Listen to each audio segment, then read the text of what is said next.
Suspicious target spotted. Quick! Sound the whistle. After vaguely spotting a flash of silver light racing quickly across the plains, the soldier on the lookout tower tensed up, first blowing the warning whistle, then immediately waved a flag toward the distance. At the 7 o'clock direction, a target, possibly with a special weapon. Squinting to decode the flag signals from the lookout tower, a commander leading a squad of over 20 powered armor units was heading at full speed toward the boarding tower. He first maneuvered his powered armor's arm to gesture at a team member behind him, then pointed in the 9 o'clock direction, making a grabbing gesture to indicate that they should go confirm the target. Amidst the dull warning sounds, the team member's powered armor replied with a gesture of understanding, then promptly slowed down to detach from the team. He then changed direction, heading toward the designated target location. Hopefully, everything would go smoothly this time. Not giving too much attention to this small incident, the powered armor squad's commander sighed as he looked at the still-burning airship gas bag draped over the top of the boarding tower. He then adjusted the pressure gauge of his powered armor, increasing the already fast speed by a small margin. Even though he wasn't directly a guard of the boarding tower, merely dispatched by the military for emergency duty to assist in its defense only if a large number of enemy targets appeared. But this time, such a big commotion had erupted that even a sky clipper from the Krallic Kingdom had been burned down. He reckoned that even though he merely had a supportive defense role, he would inevitably face repercussions. Asterisk those damned attackers. They had to choose to stir things up exactly when I was reassigned for auxiliary defense. Asterisk. At the moment, he only hoped he could arrive in time to intercept the attackers on the boarding tower and possibly even eliminate them, allowing him to lessen some of his liability.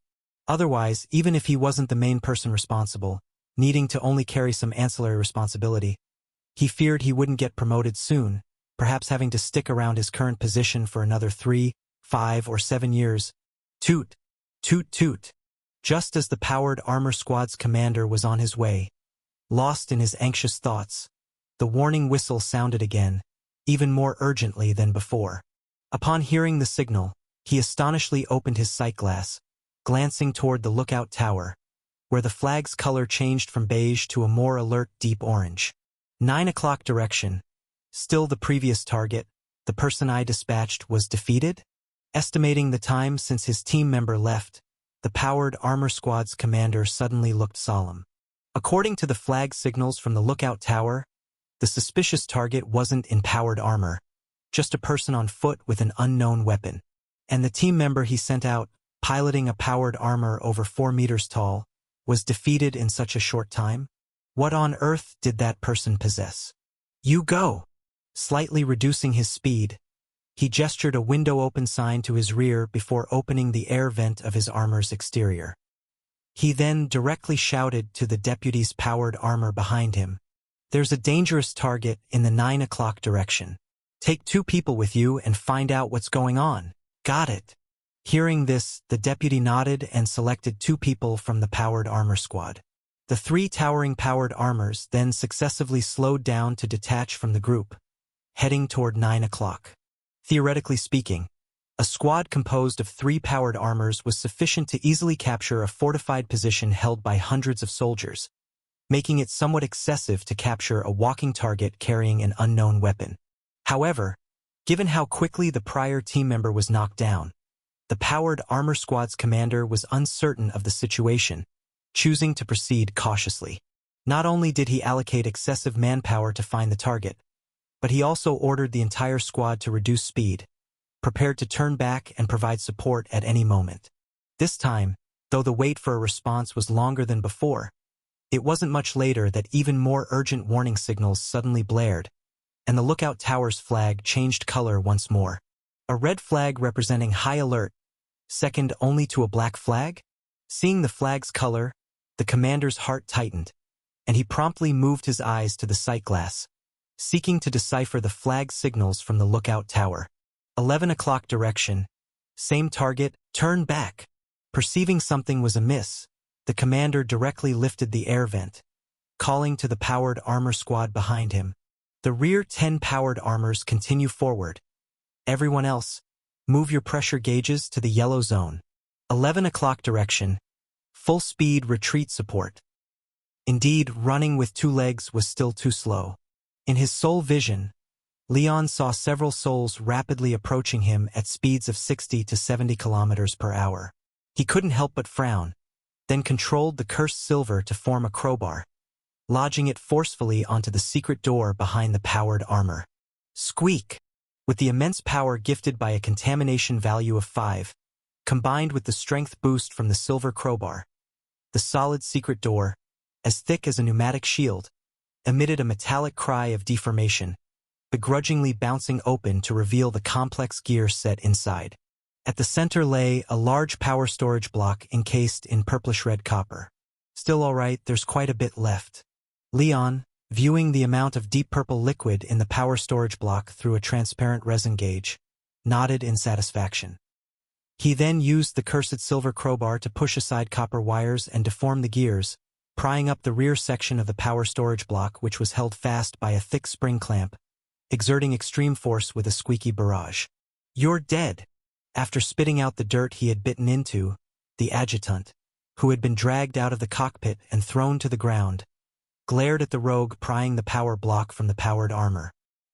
He gritted his teeth, shaking his dazzling blonde hair as he... If you weren't the mastermind, attacking the boarding tower wouldn't necessarily be a capital offense, but damaging military-powered armor and stealing its power blocks, each of these alone is punishable by death. Squeak! Stop it, you bastard. Do you even know what you're doing? This batch of powered armor is the private property of the Ryan family. Squeak, squeak. Don't pry them off. The new Duke of the Ryan family is about to marry into the royal family and regain control of the upper house. Even if you manage to escape today, you'll be wanted by the entire kingdom. Squeak, squeak, squeak. Are you even listening to me at all? He was listening, of course he was listening. Leon gave a quick glance at the little blonde, offering an inscrutable smile as he pried around the clasp and stepped on the cursed silver crowbar, snapping off the powered armor's power block. He remembered that the intelligent machine Atify 128 on the Skyclipper had mentioned that if the powered armor's power block were connected to her, she could be reactivated, and these things weren't easy to come by. It was best to prepare a few extras whenever there was a chance to get them.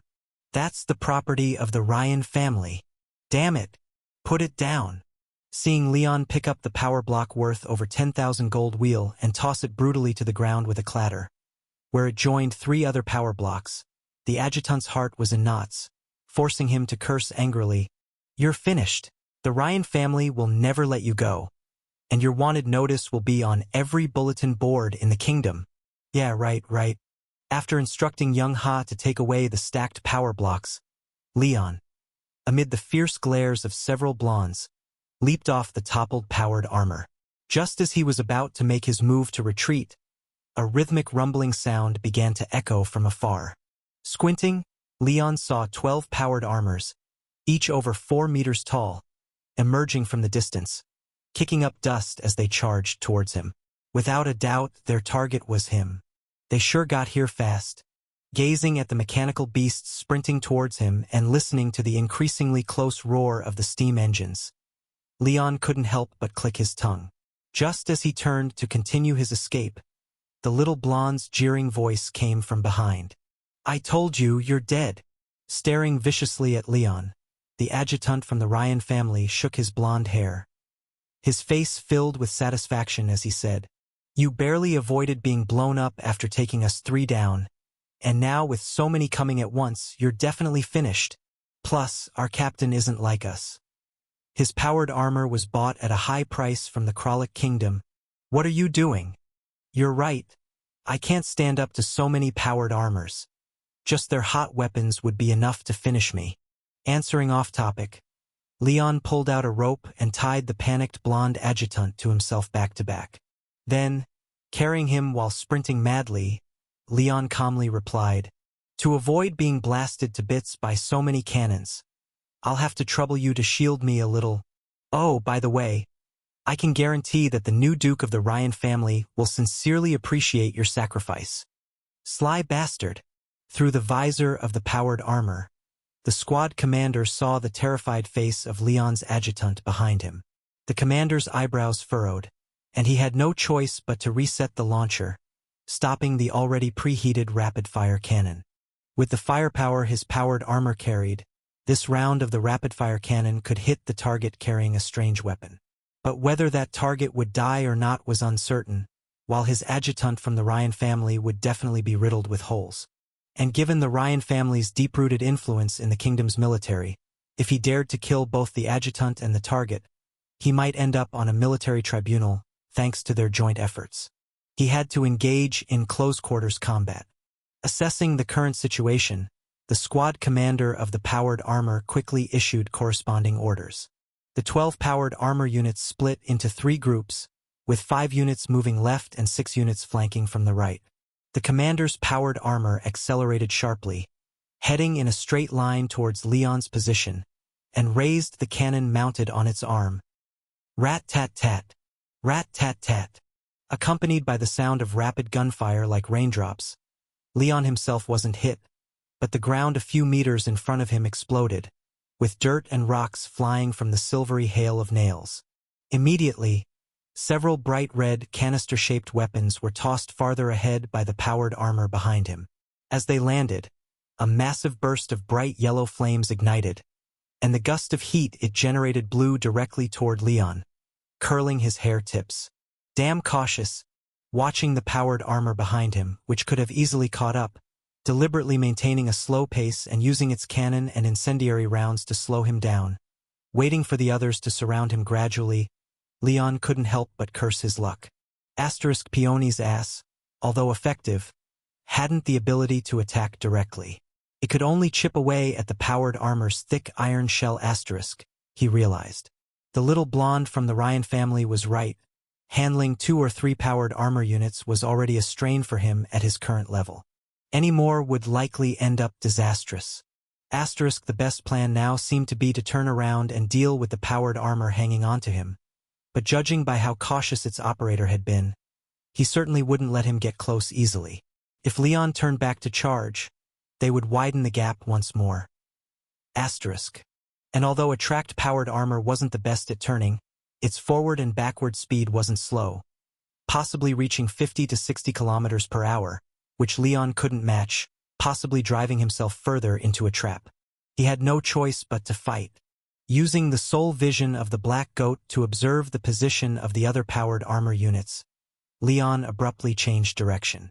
Instead of fleeing straight ahead, he charged directly at the 5 powered armor units flanking from the left.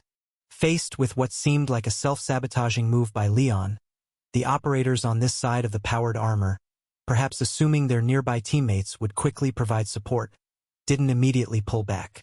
Instead, they removed the shields hanging on their backs and raised them directly in defense. Bad move.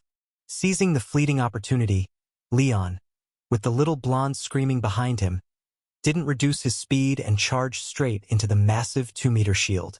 A silver metallic mass, roughly the size of 2 human heads, originally hovering around him transformed into a razor-sharp blade under Leon's will, slicing through the lower edge of the shield like cutting through paper, carving out a hole large enough for him to slip through. What the hell is that? Everyone witnessing the shield's quick destruction was stunned. Facing Leon, who wielded an unknown strange weapon, the powered armor's operator panicked and retreated, hoping to rely on speed to shake off this dangerous little man. But transitioning from advancing to retreat required startup time. Once Leon closed in, bringing the powered armor within the 2-meter range of the fart sword, its fate was unavoidable. Thump, thump, thump, thump. The sound of metal armor being pierced echoed as Leon, who had already dismantled several powered armor units and knew their weaknesses, drove the fart sword to become 4 shining cursed silver spears, successively penetrating the joints between the torso and limbs. As the nearly 30 centimeters thick shell was pierced, the internal precision gear set was jammed by the hard cursed silver spear, causing the powered armor's weight reduction module to instantly fail. Hot white steam gushed from the pipes severed by the powered armor's weight, exploding into a large cloud of suffocating acid mist. Watch out! He's out! With the operator's panicked warning from the now-defunct powered armor, Leon, covering his mouth and nose, darted out from the dense white mist, and amidst the little blondes coughing from behind, pounced on the second approaching powered armor. The operator of the second powered armor, not expecting his comrade to fall so swiftly, instinctively lifted the cannon in hand, trying to target the terrifying figure lunging toward him. Asterisk, is he firing? Asterisk. Hearing a hum similar to the sound of a washing machine at its maximum setting, the little blonde behind Leon shivered violently, realizing their teammate had opened the cannon, intending to kill them both. He couldn't help but scream in despair. "You bastard!"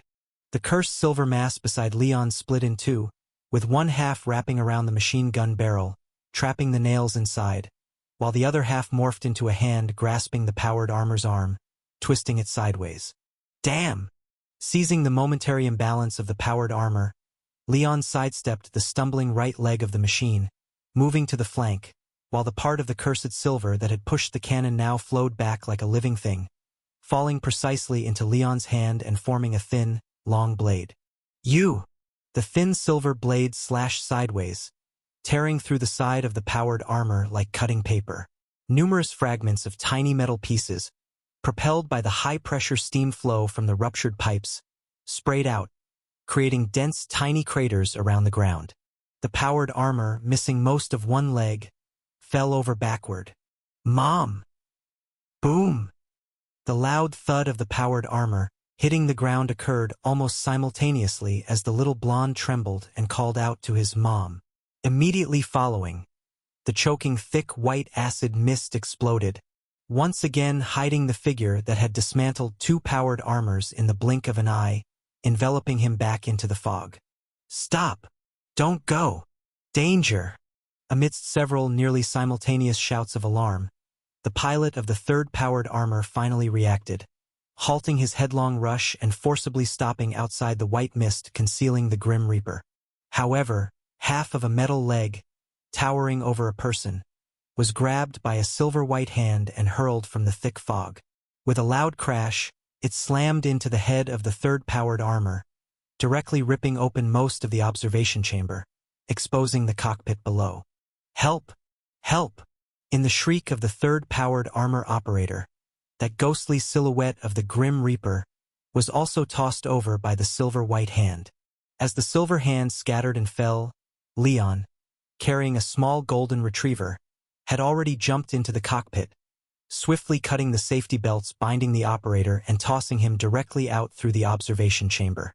"Sit down." After untying the rope from his back and pressing the shaky-legged small golden retriever into the pilot's seat, Leon, meanwhile, released his thoughts to recollect the cursed silver that had scattered all over the place after he took off. He commanded expressionlessly, "Start it! Hurry!" Running on two legs was definitely not feasible. Facing a power armor capable of speeds around 50 to 60 kilometers per hour, running with just two flesh legs was out of the question. As long as one powered armor remained operational, even if he broke through the encirclement, he'd be tailed until the capital city, and his identity might be exposed. Besides, his stamina wouldn't allow it either. After being bitten by that damned black snake, his demon abnormal object had been severely weakened, and the sulfurous aura contributing to his endless blood battle was now less than a 20th of what it used to be. This tiny remainder of endless blood battle had to be reserved for emergencies or to replenish consumption after activating the cursed silver, so it couldn't be wasted on the two legs for running. Thus, he had to hijack a powered armor for transportation. And as for not knowing how to operate a powered armor, wasn't there that little golden retriever who could? Seeing the little golden retriever sitting dumbfounded in the pilot's seat, not yet grasping his intentions, Leon, who had little time to waste, lifted his hand impatiently and whacked the back of his head, threatening, "Either operate the powered armor, or die. Choose for yourself." Finally understanding Leon's plan, the little golden retriever, face still streaked with snot, quivered before his pretty decent face flushed bright red. In the loudest voice of his life, he shouted back, "I won't. Give it up. I swear by the honor of the Ryan family." Even if I, Stephen Lane, have to die in this cockpit or jump out and fall to my death, I will never betray my comrades to help you escape in the powered armor. Truly tenacious. No wonder he's my lieutenant. From afar, hearing the little golden retriever's bold, indignant yells, the remaining members of the powered armor squad imagined how they themselves would react in such a scenario and showed expressions of admiration. A true man, though Lieutenant was normally a bit arrogant and wouldn't stop talking about his lineage with the Ryan family. After hearing about the Ryan family's impending royal marriage, his tail almost shot up to the heavens, annoyingly pestering. But annoying as he might be, he proved reliable in critical moments. He would rather be taken down than cooperate with the enemy, truly demonstrating an indomitable spirit. Wow, this kid actually has a backbone. Faced with a little golden retriever whose face still had tears and snot not yet wiped clean, while still stubbornly rejecting him, Leon was momentarily out of ideas. After all, operating a powered armor was a technical skill, and he couldn't manage it. Just the mess of gauges on the dashboard would take a good month or two to understand, not to mention the myriad of switches and control sticks. If he had to do it, he probably wouldn't even find the start switch. How about this? After shaking his head helplessly, Leon asked, "You constantly talk about the Ryan family, mentioning your revered Duke of Lionheart. Have you ever met him?" "Met? Of course I have." Hearing Leon's question, the little golden retriever suddenly became a bit anxious, his eyes flickering. "I once visited with my family to see the Duke and was graciously received. That very day, I was even invited to stay and have dinner with the Duke in the main building of Ryan Manor." "Oh, come off it. Graciously received? Had dinner in the main building? Never lived a day in that wretched place. You're better off saying you saw me being dragged into a tavern by a redhead to be forced into drinks." Looking speechlessly at the lying little golden retriever, Leon sighed and asked further, "All right, assuming you've met him, do you know what he looks like?" "Of course I do."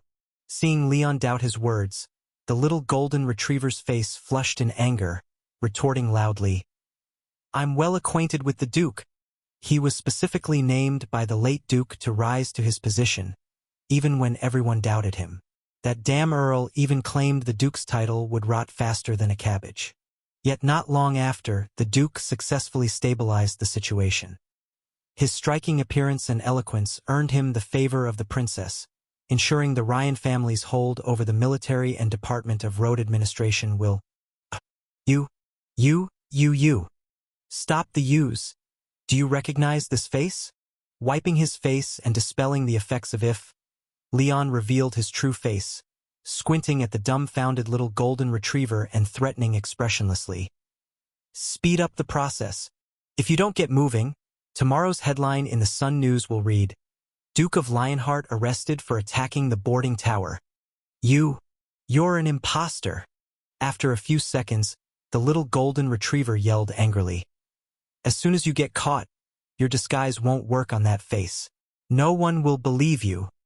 Here, the Duke's seal, called Young Ha over, retrieved the Duke of Lionheart's seal, and tossed it over to the bewildered little golden retriever. To prevent him from claiming the seal was fake, Leon had Young Ha search through the mirror world, bringing out everything that could prove his identity. This is the coronet from the day of the installation ceremony. This is the regular attire given by your Ryan family for the Duke. This is some badge, said to represent a seat as Deputy Speaker of the Upper House. And here's the royal edict with the royal family's seal for the installation. Do these items establish my identity? Watching the little golden retriever shivering uncontrollably, clutching a pile of things embossed with the Ryan family's Lionheart crest, and completely mentally crashing, Leon reached out to pat his face, squinting and urging, "Are you convinced now? If so, start the powered armor quickly. Surely, you don't want your Duke of Lionheart arrested for a frontal assault on the boarding tower, do you?" Poof! The sound of the steam engine resonated, and under the stunned gazes of the powered armor squad members, a certain powered armor, which had stopped functioning due to the unyielding lieutenant's refusal to cooperate, surprisingly shuddered to life once again. Moreover, it shed all the disposable armaments, even voluntarily detaching some removable outer armor, reducing its weight to the minimum. Subsequently, it accelerated to 70 kilometers per hour, speeding away from the encirclement. Seriously? Weren't you saying you'd never cooperate? Then who the heck is piloting the powered armor? Your dead spirit after being taken down? All right. Leaning on the attentive service of the dead spirit technician, Ryan squinted toward the distant docks bustling with ships and proactively called for a halt after successfully breaking through the encirclement. If we go any further, it might draw attention, so let's park the powered armor here. Thanks for your help this time. Asterisk, I really didn't want to help with this, but did I have a choice? Asterisk. Watching as the Duke flipped out of the cockpit, the unfortunate golden retriever bit back his words repeatedly, eventually choosing to comply. He resignedly adjusted the controls, preparing to head back. But then, wait, don't take the powered armor back. Huh. The battery of the powered armor. The energy module is useful to me. Help me remove it. But without the energy module, I won't be able to drive the powered armor back. How will I return? By boat. Isn't the dock just over there? What's the matter? Is there a problem? No. Nothing. Facing the unreasonable request from his Duke, the golden retriever subordinate internally sighed, resigning himself to the situation. He flipped a couple of switches and opened the energy compartment of the powered armor. Then, amid the all-too-familiar creaking sound, he clambered out of the cockpit with difficulty, standing helplessly aside, watching his Duke pry loose the energy module from the powered armor. There's a bit of energy fluid left, but thanks anyway. You're welcome. Nodding dryly, he answered the Duke's polite thanks as Stephen Lane patted his empty pockets. Somewhat embarrassedly, he asked, Duke, could you perhaps lend me some money? Before the mission, I was taking a nap in the barracks and didn't expect to be coaxed. Brought here by you, so I didn't carry any money. Could you lend me some, so I can hire a carriage at the dock to go back home? All right then. Though he didn't have much money himself either, Ryan glanced at the pitiful golden retriever in front of him and then at the energy module on the ground, which cost at least 10,000 gold wheels. He didn't have the heart to refuse the request, reluctantly calling for young Ha to toss his wallet over. But most of my salary is kept by Anna, only leaving me with essential expenses. Plus, I've stockpiled a fair amount of supplies in the mirror world, leaving just 4 silver wheels and 9 copper wheels in my possession.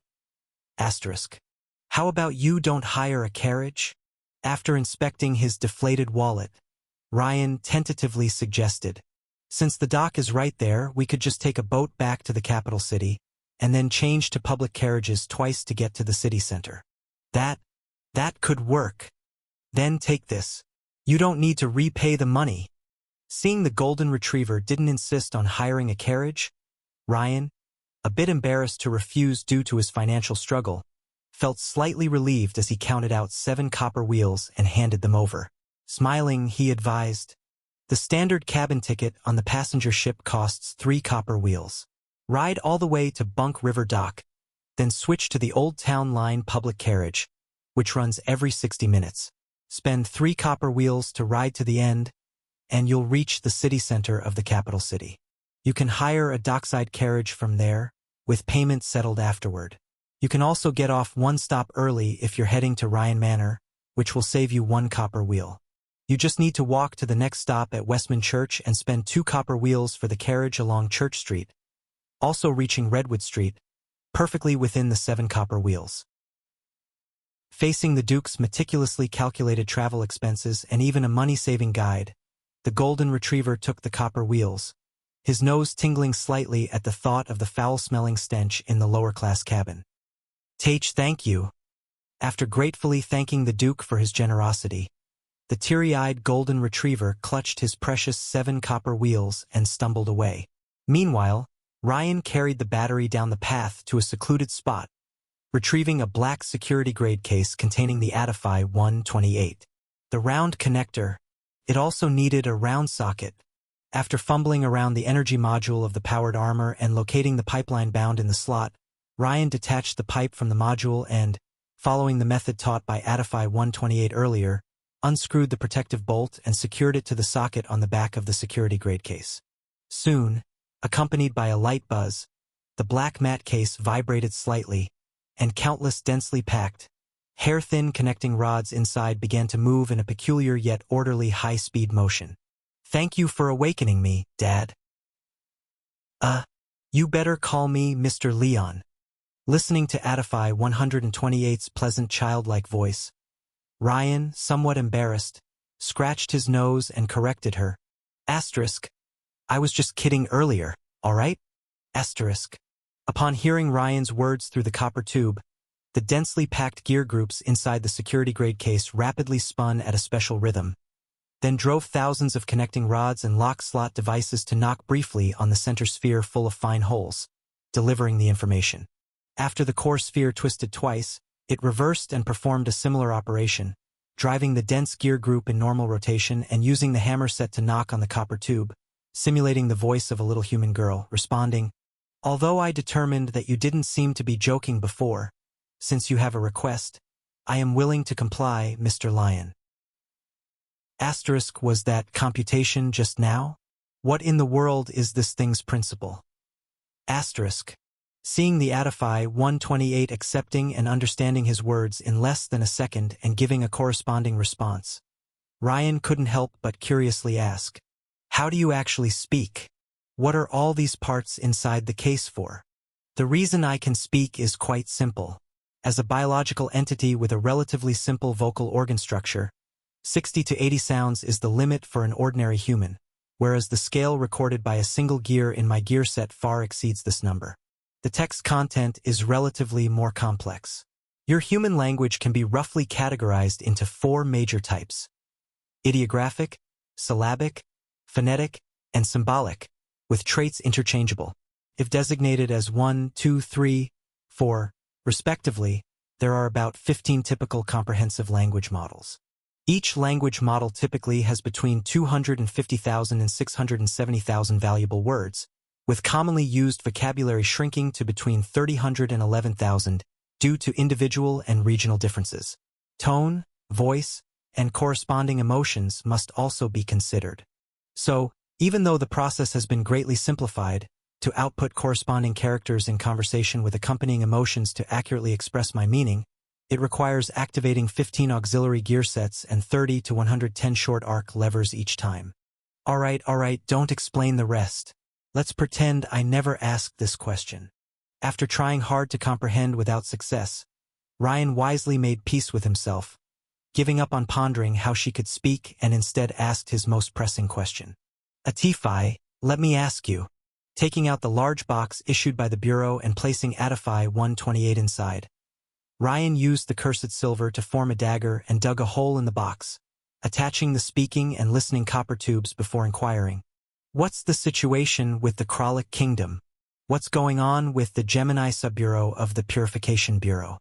Do you have any connection with the Aquarius Director?" "Mr. Lion, you shouldn't call me Adify." When Adify 128, who was shoved into a box, did not immediately answer Leon's question, she earnestly corrected him. "The only one who can truly be called Adify is Adify 01, the prototype developed by the Kralik Kingdom over 300 years. You should call me Adify 128. I've only met one Adify like you, so there's no need to emphasize the serial number every time, right?" Upon hearing this, Lion frowned and said, "Besides, you not only possess intelligence and the ability to think, but you even understand fear and self-preservation. You're practically a different kind of life form. Haven't you thought of giving yourself a name?" "Mr. Lion, names are for distinguishing individuals with independent consciousness. But I am merely a subordinate entity of Adify 01, required to operate according to her instructions, so..." "Same thing."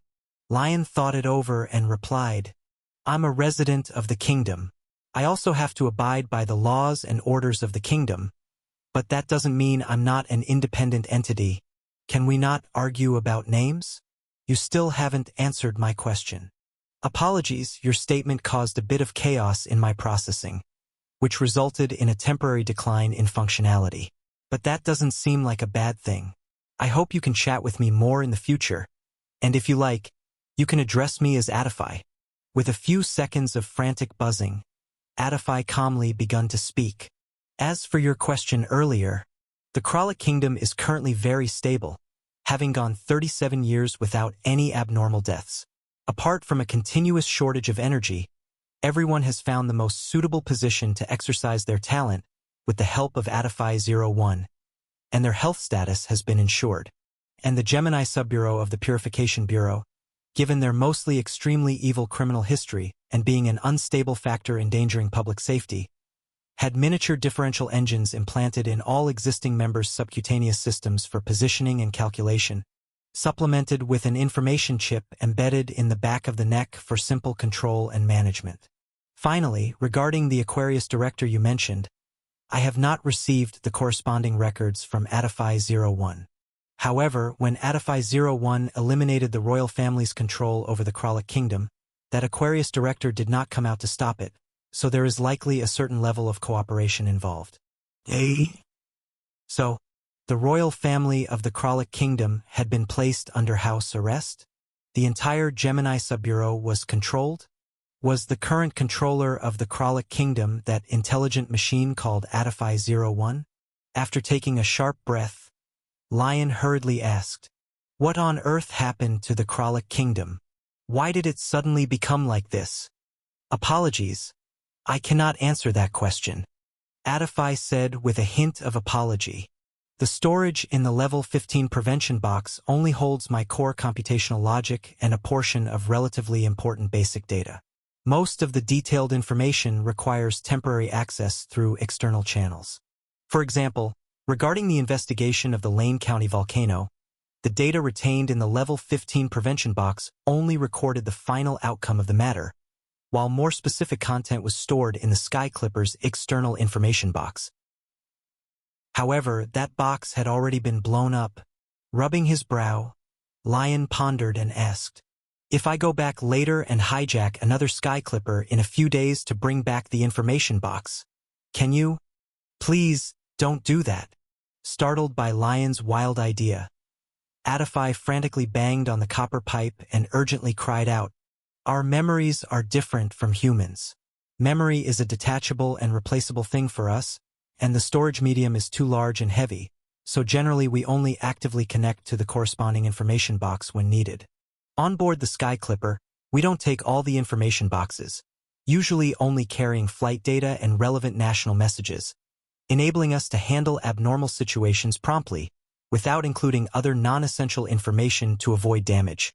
Moreover, not all Sky Clippers have Adify installed. Only those docked at the secret port for special missions might carry one. So please do not hijack a Sky Clipper again. Why so anxious? I was just asking casually." Feeling a bit awkward at Adify's anti-terrorist-like tone, Lion cleared his throat and reluctantly gave up the idea of launching another attack with the rebels, instead inquiring, "Apart from acquiring an information box, is there any other way you can let me know what happened to the Kralik Kingdom?" "There is." Afraid that Mr. Lion would act impulsively and hijack two more Adify companions, Adify 128 quickly replied, "To facilitate the urban management and processing by subordinate entities, all Adify information boxes have backups in the municipal departments of the Kralik Kingdom. As long as you can bring me in and find any public interface, I can access those backup boxes.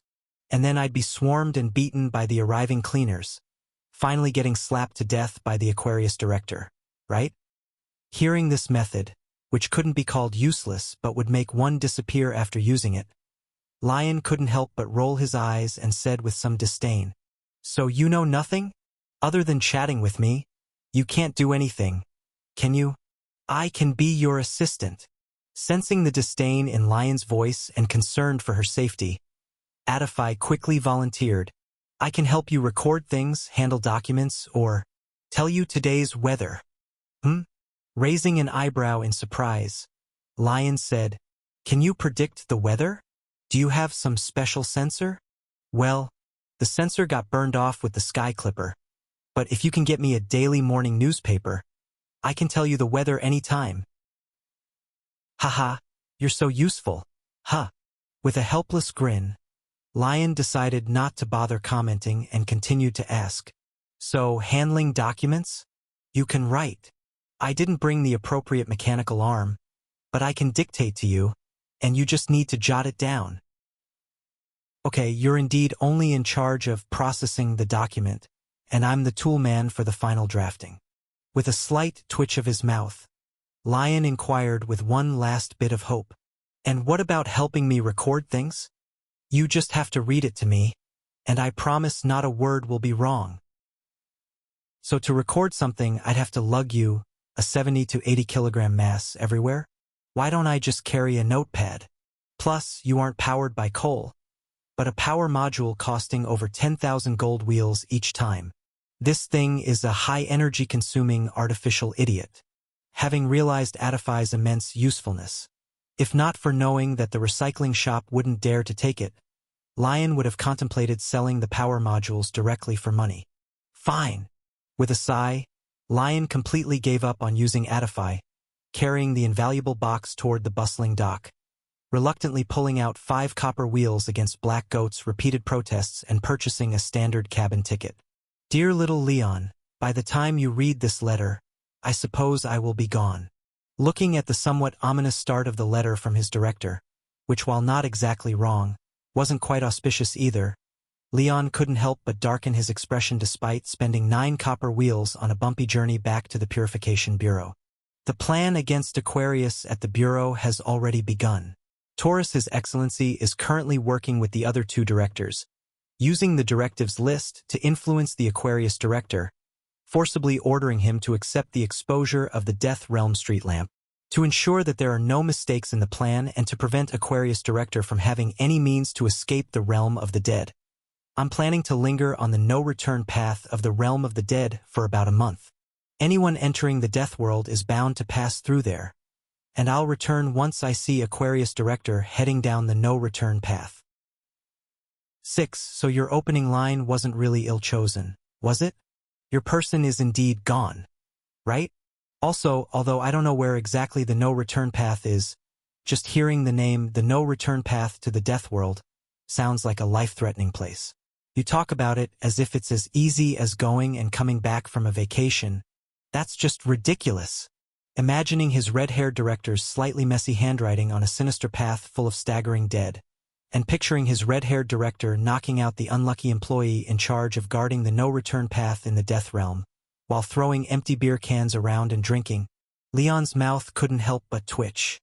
Little Leon, your task with Peony should be the first one completed. But based on what I know about him, after completing the task, he will definitely take a few days to wander before coming back, so you'll be the first to see this letter. When Emma returns from the Scales Gold sect, remember to tell Emma that this time, as usual, all her tasks are suspended when I'm not here, and she is responsible for defending the Bureau. To prevent the headquarters from issuing any temporary requirements, and because the celestial globe mirror that can only receive information from the living is also unusable in the no-return path, I didn't bring it along. It's currently in my office, and you should ask Emma to take care of it. Also, don't drink all that liquor Taurus His Excellency gave you. I figured out a way to bypass the word spirits bind and enjoy those fine drinks, so make sure to save some for me. Love ya, Winky Face. I don't know why, but I feel like the second-to-last sentence is what you really wanted to say more than anything else. Seeing the little smiling face winking at him on the back of the letter, Leon couldn't help but click his tongue. He then reached out to pinch his brow, feeling slightly troubled. The task of attacking the Sky Clipper went awry. Middle-aged Joshua ambushed them, and although there were no casualties, the whereabouts of both the rebels' members and Senior Peony remain unknown after being handed over to him. Upon returning, Leon had immediately run to the director's office, intending to ask her for help in resolving it, and see if they could intervene in the situation regarding the Kralik Kingdom. But unexpectedly, the director had gone ahead. If the timing in the letter was accurately calculated, then her person would already have descended to the underworld. Which, why was this mirror flickering? Gazing at the flickering silver mirror in the wine cabinet and recalling the celestial globe mirror mentioned in the director's letter, Leon furrowed his brow and then reached out to open the cabinet door, cautiously touching it with his fingertip. Name: Celestial Globe Mirror, Star Palace, Image. Appearance: a mirror that actively changes its material and engravings depending on the communication target. The current frame material is silver, and the engravings depict an Iron Maiden seeping blood from within. Ability: Star Palace Positioning, Image Transmission. Cost: the cost is centrally paid by the Purification Bureau headquarters at the dimmest time of the year for stars, with no individual expenditure required. File: after the Star Dome compass was shattered by the Supreme Four-Pillar Gods, the initial Taurus director reforged it into the 88 star palaces, leaving behind fragments containing trace amounts of star palace power, rare but extremely pure. Considering the Purification Bureau's lack of remote communication means at the time, the initial Taurus director crafted hundreds of mirrors capable of cross-world communication using these fragments and distributed them to important Bureau members for ensuring timely contact. Evaluation: the Word-Eating Worm, Celestial Globe Mirror, and Mud Sandbook are generally called the Director's Trio within the Purification Bureau. Congratulations, you've already got 2 out of 3. Contamination value: increases with total communication time and distance to the target. So, this mirror's effect is equivalent to a cross-dimensional video call phone, and it's one where the annual fee is unified and paid by the Bureau. Understanding the function of the Celestial Globe Mirror, observing the Iron Maiden engravings wavering and flashing on its frame, Leon guessed someone might be video calling his director, and reached out to brush the silver mirror's frame with his hand. Buzz! In a gentle vibrating sound, like a bee's wings, the blood-seeping Iron Maiden engraving shifted and moved to the top of the frame, fixing in place, followed by a familiar voice. Olivia! Finally, you've made a sign. With a slightly pale complexion and her body smeared with bloodstains, Senior Emma suddenly appeared in the mirror. At that moment, she seemed to be seriously injured. Her beige slim-fit long dress had numerous tears, and there was a wound on her right leg resembling the bite of trapped teeth. On the half-exposed rounded shoulder, there were marks similar to the traces of snake-scaled whips. Her right hand, holding the mirror, had its 5 fingers twisted unnaturally. The little finger, as white as a scallion, was bent backward against the back of her hand, as if crushed by some overpowering force, forcibly twisted until broken. The Scales Gold Sect has an ambush. In Leon's shocked gaze, Senior Emma, seemingly enduring immense pain, had cold sweat on her temples as she reported rapidly. The Aquarius seemed to know I would come, and contacted the Scales Gold Sect in advance. They brought down the snake spirit, and while I stormed into the meeting, it bit my leg. Although that snake was not my match and I temporarily beat it back, it had a higher hierarchy than mine. So, through the wound left on my leg, it kept buying my undying body. It has already bought over 300 from me. As Emma said this, as if to prove her claim, an unfamiliar coin with a strange shimmer suddenly appeared in her palm. The moment the coin appeared, the light in Emma's eyes dimmed slightly as if she lost focus. She immediately stopped moving, unconsciously tilting backward. No, I can't die yet. Along with a mumbling, dreamlike voice, Emma's right hand, which was starting to disintegrate, forced herself to stand firm again. With the undying body's effect, all her injuries healed instantly. Even the twisted finger returned to normal. But her condition only improved for a moment. The black tooth mark on her thigh resurfaced like a stubborn pest clinging to the bone. Scarlet blood trickled down the cracks once more. Emma? Coming to his senses, Leon's expression tightened. He hurriedly shouted at the mirror. The director is not in the bureau, and it's impossible to contact for now. How long can you hold out over there? Emma? Speak. Who else can I contact? Is there any way? Will contacting the headquarters through the royal family be in time? Can you hold out? Emma? It was unknown whether Emma had been hurt too severely, directly losing consciousness and unable to hear Leon's words, or because Leon was not the owner of the celestial globe mirror, making it impossible to truly connect the video. No matter how much Leon shouted, Emma had no response on the other side of the mirror, standing there blank-eyed. Even the image in the mirror began to distort slightly, seeming like it could disconnect at any moment. No. I need to think of something quickly. Unexpectedly returning to the bureau only to encounter such an urgent situation. Leon couldn't help but clench his fists, regretting that he hadn't anticipated this. Since Joshua could contact the Scales Gold Sect and deploy that snake spirit to ambush Emma, he could naturally inform the Scales Gold Sect of Emma's whereabouts. Seeing that Emma was ambushed by that damned snake and was in a dire situation, reinforcement was needed quickly. After rushing out of the director's office with the celestial globe mirror, Leon sprinted down the corridor of the bureau's first floor to see if anyone else was around. But all office doors were sealed tightly. The Virgin Branch was like the director described, leaving him the only one present. Damned director. Couldn't you at least hire a few more people? Everyone's tasks are packed, and you can't even find someone for support. Unable to suppress a complaint, Leon took a deep breath, then placed the mirror carefully to the side, kicking the door to Emma's office. That snake was something he definitely couldn't handle alone. Help was needed, and contacting the Purge Bureau headquarters through the royal family seemed like the fastest way for support. Emma's condition was not good, and he had no idea how long she could hold out. Therefore, a dual approach was necessary, contacting the headquarters while also creating a disturbance outside the Scales Gold Sect's meeting, hoping to alleviate some pressure off her. Though he had returned to the capital city district under the influence of the snake spirit's blessing, his Yang Exion's activation range significantly reduced, allowing him to reconnect with those death row inmates and regain his undying body. But the most powerful Holy Spirit pendant was still sealed, making his combat ability pathetically low.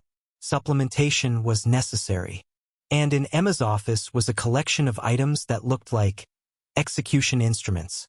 Sharing the same undying body with her, perhaps these items hold an anomalous object Leon could use. Bang! Bang! With two heavy kicks breaking the cast iron lock, Leon burst into Emma's office.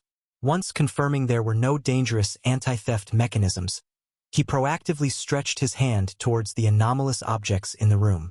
Name: Executioner Set Number 19, Wheel of Torture, Flesh, Punishment. Appearance: a massive wheel cast with iron spikes, equipped with grooves specifically for binding sinners, covered in dried, dark brown bloodstains, exuding a perennial scent of blood. Ability: Flesh Grinding, Evil Retribution. Cost: experiencing the same harm and pain as the condemned. File: Emma Alman, Level 1 Cleaner of the Virgin Branch, created this executioner set based on her undying body as one of the several anomalous objects tailored for her. When activated together with the Sin of the Precious Flower, Joint Responsibility Code, and Bloodthirsty Execution Platform, this anomalous object can drag up to 30,000 life forms within a 20-kilometer capture radius to an execution ground, bound to execution instruments to receive a wheel of torture punishment. Subsequently paired with the Suffering Music Box, Satisfying Scales, Crown of Repentance Thorns, Poem of Agony, and other anomalous objects, the pain endured by the condemned will infinitely amplify and continuously replay. If unable to withstand both the flesh and soul's torment, a single thought of wanting release will result in forced capture by the Pivot of the Dead, an object paired with the Bloodthirsty Execution Platform, leading directly to the world of death with no return. Evaluation: an exceptionally mediocre law-type anomalous object when used alone, possessing only extraordinary punitive effects for evil. Yet, when activated as a set or coupled with specific anomalous objects, even demons from hell would tremble at its brutality. Contamination value: 3.5. After reading the introduction of the first anomalous object, Leon couldn't help but take a sharp breath, understanding why the gentle and kind Senior Emma would be given the brutal title of Corpse Pivot Executioner. Unlike him, Still seeking the power of individual anomalous objects, Emma's were combinatorial. From the description, it seemed that her set focused on the undying body as its core, dragging every target into an inescapable execution ground, where she would endure one execution, while others suffered infinitely repeated penalties with magnified pain. Moreover, the condemned would also undergo mental weighing, repenting their crimes, enduring dual torment of body and spirit. Failing to withstand or confessing would result in immediate capture by the world of death-connected anomalous object. And these items were not targeting one or two, but a full 30,000 targets. 30,000. This is the strength of a level 1 elite cleaner. Surveying the chaotically piled execution instruments, Leon shivered slightly, experiencing a smidgen of fear for the gentle and reliable senior Emma for the first time. No wonder Emma never took all her items, even flipping over in places like the Red Brick Road Hospital. Her anomalous objects, once activated, spurred indiscriminately and had blood-soaked visuals unsuitable for immediate use. If she truly took all 49 pieces of the executioner set and maximized the capture range of the bloodthirsty execution platform, a full 30,000 individuals would end up on it. These 30,000 unfortunates would each face continuous bloody torment by 49 terrifying execution instruments, and, under the influence of the anomalous objects, would cry remorsefully for their sins. That would be no different from living hell. Compared to such a terrifying scene, Emma's nickname seemed serene. Shaking his head slightly, Leon took another look at the execution instruments filling the room, taking a deep breath, and patted his shiny cufflinks. Bring them all. The damn guy finally left. Listening to the hurried footsteps fading down the corridor, the young man with a lazy expression slumped his shoulders and exhaled a long breath of relief. Thankfully, he reacted quickly, exerting all his might and forced a 66% evasion rate on the dice, or else he would have been caught to help. According to the probabilities given by the dice, as a member of the Purification Bureau's Virgin Branch, as long as he got involved in this Scales Gold Sect incident, the probability of getting besieged was 66%, the probability of a killing spree was also 66%, the probability of a death battle with the Holy Spirit was still 66%, and even the probability of encountering the true God was equally maxed at 66%. However, it was a relief that if he got involved in this incident, the probability of being gravely injured was almost non-existent because the death rate for those involved in this incident was a freaking 99%. Looking at the two 6 dice on the table flipped upside down into a 99. Tom stood up from behind the door, patted a bundle tightly bound with a broad grin on his face, and said gratefully, "Jerry, we managed to dodge another bullet this time. MMM. MMM. MMM. Don't be ungrateful. I'm saving you." Seeing his good brother looking angrily at him with a window-cleaning cloth stuffed in his mouth, and the equally tightly tied golden retriever beside him, Tom, with a face still quite handsome, couldn't help but show a hint of misunderstood melancholy, then took the cloth out with resignation. "Pa! Damn you, Tom! Damn you!" After spitting out the dust and hair in his mouth, Jerry, whose tongue regained freedom, opened his mouth, immediately launching 2 rounds of heartfelt curses and then angrily continued, "You said you needed my help, and it turns out your help was sneak attacking me, tying me up and locking me up? I told you I was saving you, but I didn't have time to explain then." Sitting down next to Jerry, Tom earnestly began to explain, "Didn't you see, that newcomer was looking for someone to help. If you hadn't been caught by me, you'd definitely end up being dragged by him to be cannon fodder and would never return." "That's serious?" Seeing Tom didn't seem to be joking, Jerry couldn't help being startled, then suspiciously asked, "Isn't your dice supposed to show a maximum of 66% probability? How can you be sure there's no return?" "Because 66% and 66% are not the same." Pointing at the 2 6s facing up but flipped upside down on the dice, Tom, filled with lingering fear, said, "Right now you see it's 66%, but if you flip 66 upside down, it becomes 99%, and now those 2 dice indicate the death probability if you get caught up. So do you understand why I had to tie you up now?" After hearing Tom's explanation, Jerry's mouth opened and closed slightly twice, Then, with a somewhat complicated expression, said, "What about Leon and Emma? With them getting caught up, according to the probability you rolled, doesn't that mean they—" "You take care of yourself." Rolling his eyes at his good brother, Tom said with exasperation, "Emma's powerful. She not only has the strongest undying body below the god tier, but she also holds the key of the fallen connecting the realm of the dead. Few understand death better than her. Even if she truly dies, she can try to come back." As for Leon, thinking of the black-haired, black-eyed, slender figure with multiple wings he saw during his dice divination, Tom shuddered slightly, feeling as if someone was watching him from the shadows. Not to mention, his future was at the level of the true god, and he felt even stronger than the director at his peak. The probability of such a person dying prematurely wasn't zero, but it's certainly much less than his own. Needless to say, he had no place to worry on behalf of others. There's no need to worry about Leon either. He has quite a few trump cards, so he should make it through. In situations where you and I are dead for sure, they can at least struggle a bit. Giving a vague and ambiguous answer, Tom patted the arm of his good brother, offering earnest advice with a sincere expression. There's a saying in the kingdom across the sea: if your plate is big enough, the steak you can eat is big enough. At our level, we can't handle this situation, so don't blindly follow along, lest we end up causing trouble for others and losing our lives. Moreover, there's another saying from the kingdom across the sea: destiny first, luck second, where you live third, helping others and making friends fourth, reading books fifth. In my understanding of this saying, one must have faith in destiny. If destiny has predetermined a result for you, then no matter how hard you try, it's useless. Why do you keep looking behind me? Following his good brother's gaze behind him and seeing the face of delight outside the window glass, Tom shuddered involuntarily, then instinctively looked at the dice on the table. Sure enough, there was a barely noticeable layer of black gas swirling around his two dice, a silent manifestation of the misfortune trait gained from revealing too much about the future. Damn this accursed fate. Senior Tom, I'm coming in.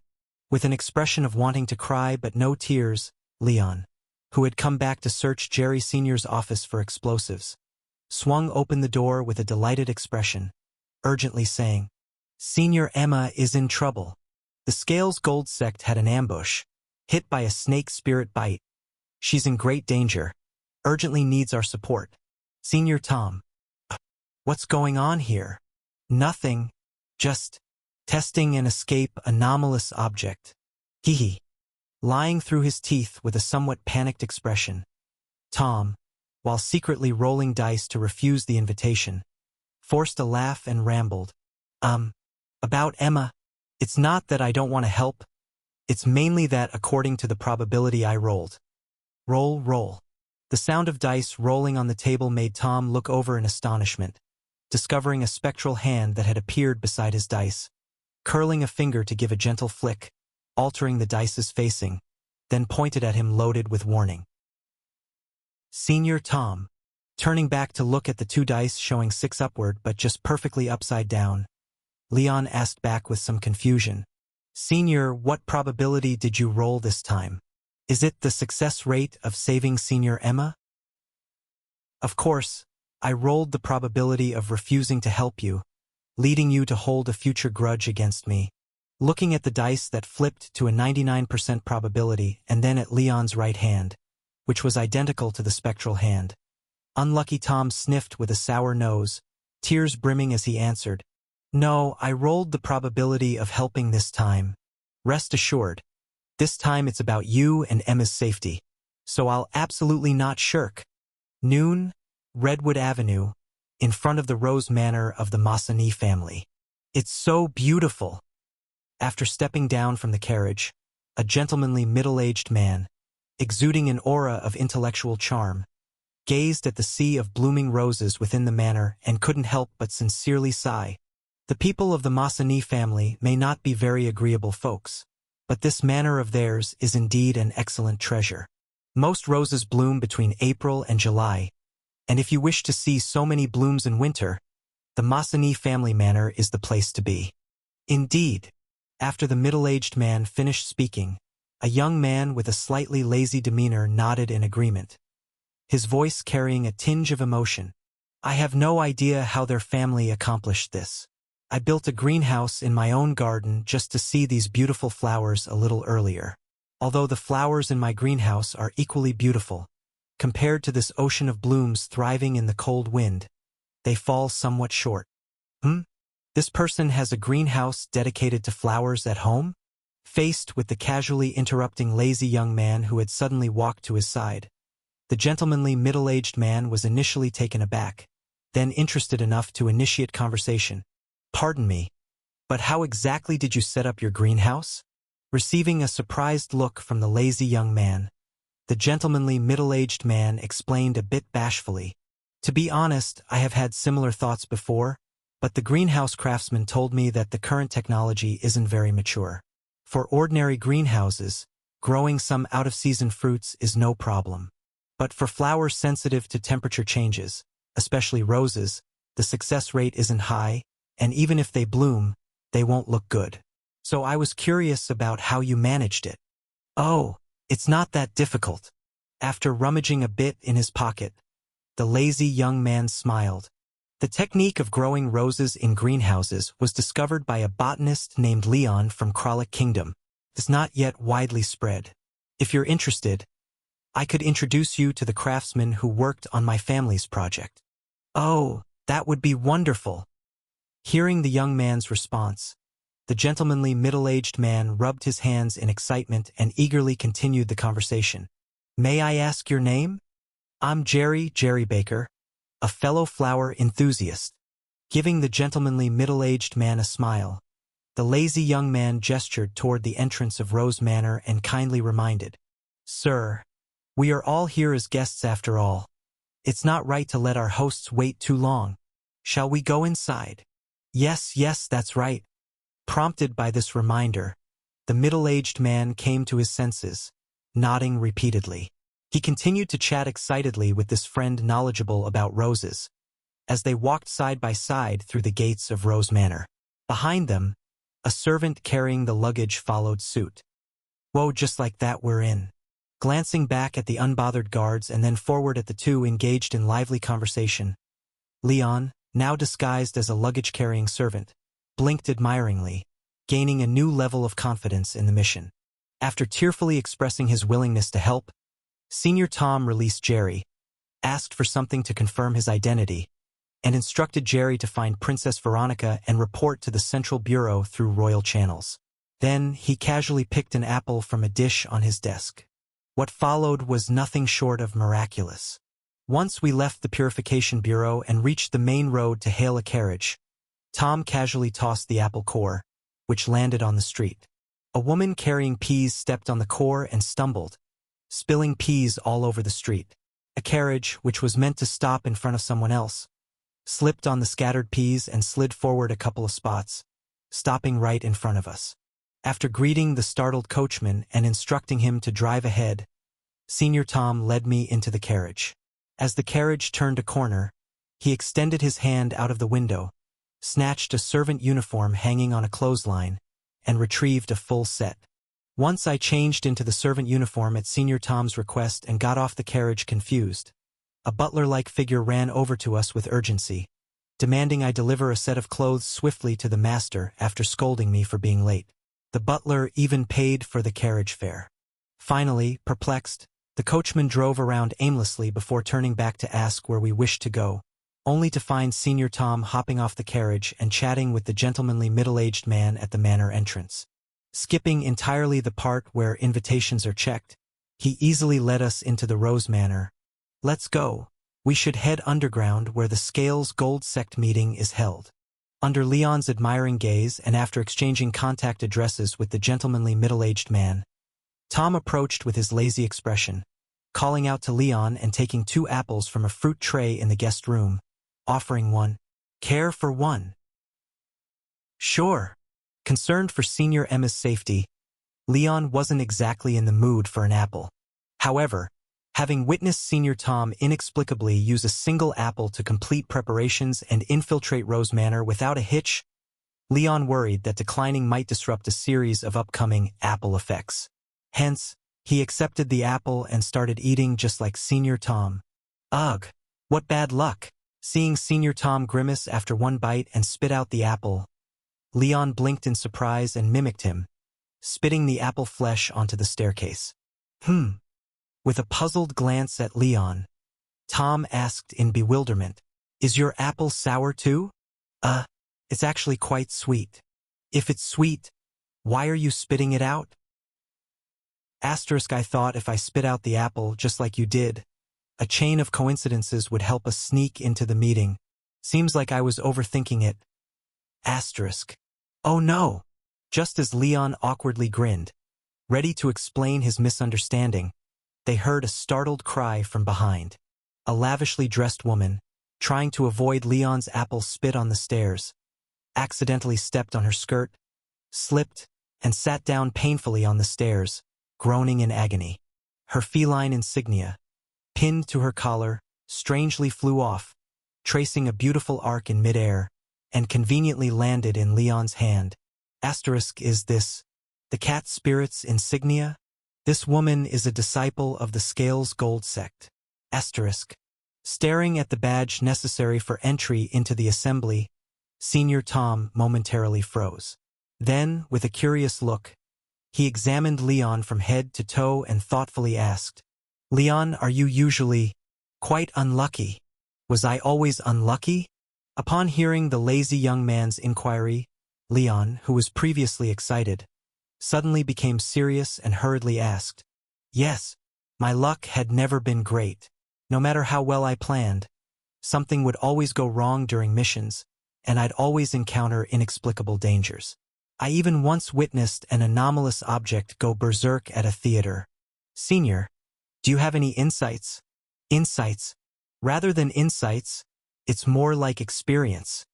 After tossing the sour apple in his hand, hitting and skewing the picture frame on the side of the staircase wall, the lazy young man said with a bitter expression, "If I'm guessing correctly, our situations should be similar. We've both angered the world will by doing certain things and become disliked by this world." "Disliked by the world? What does that mean?" "To put it simply, it means inexplicable bad luck and misfortune."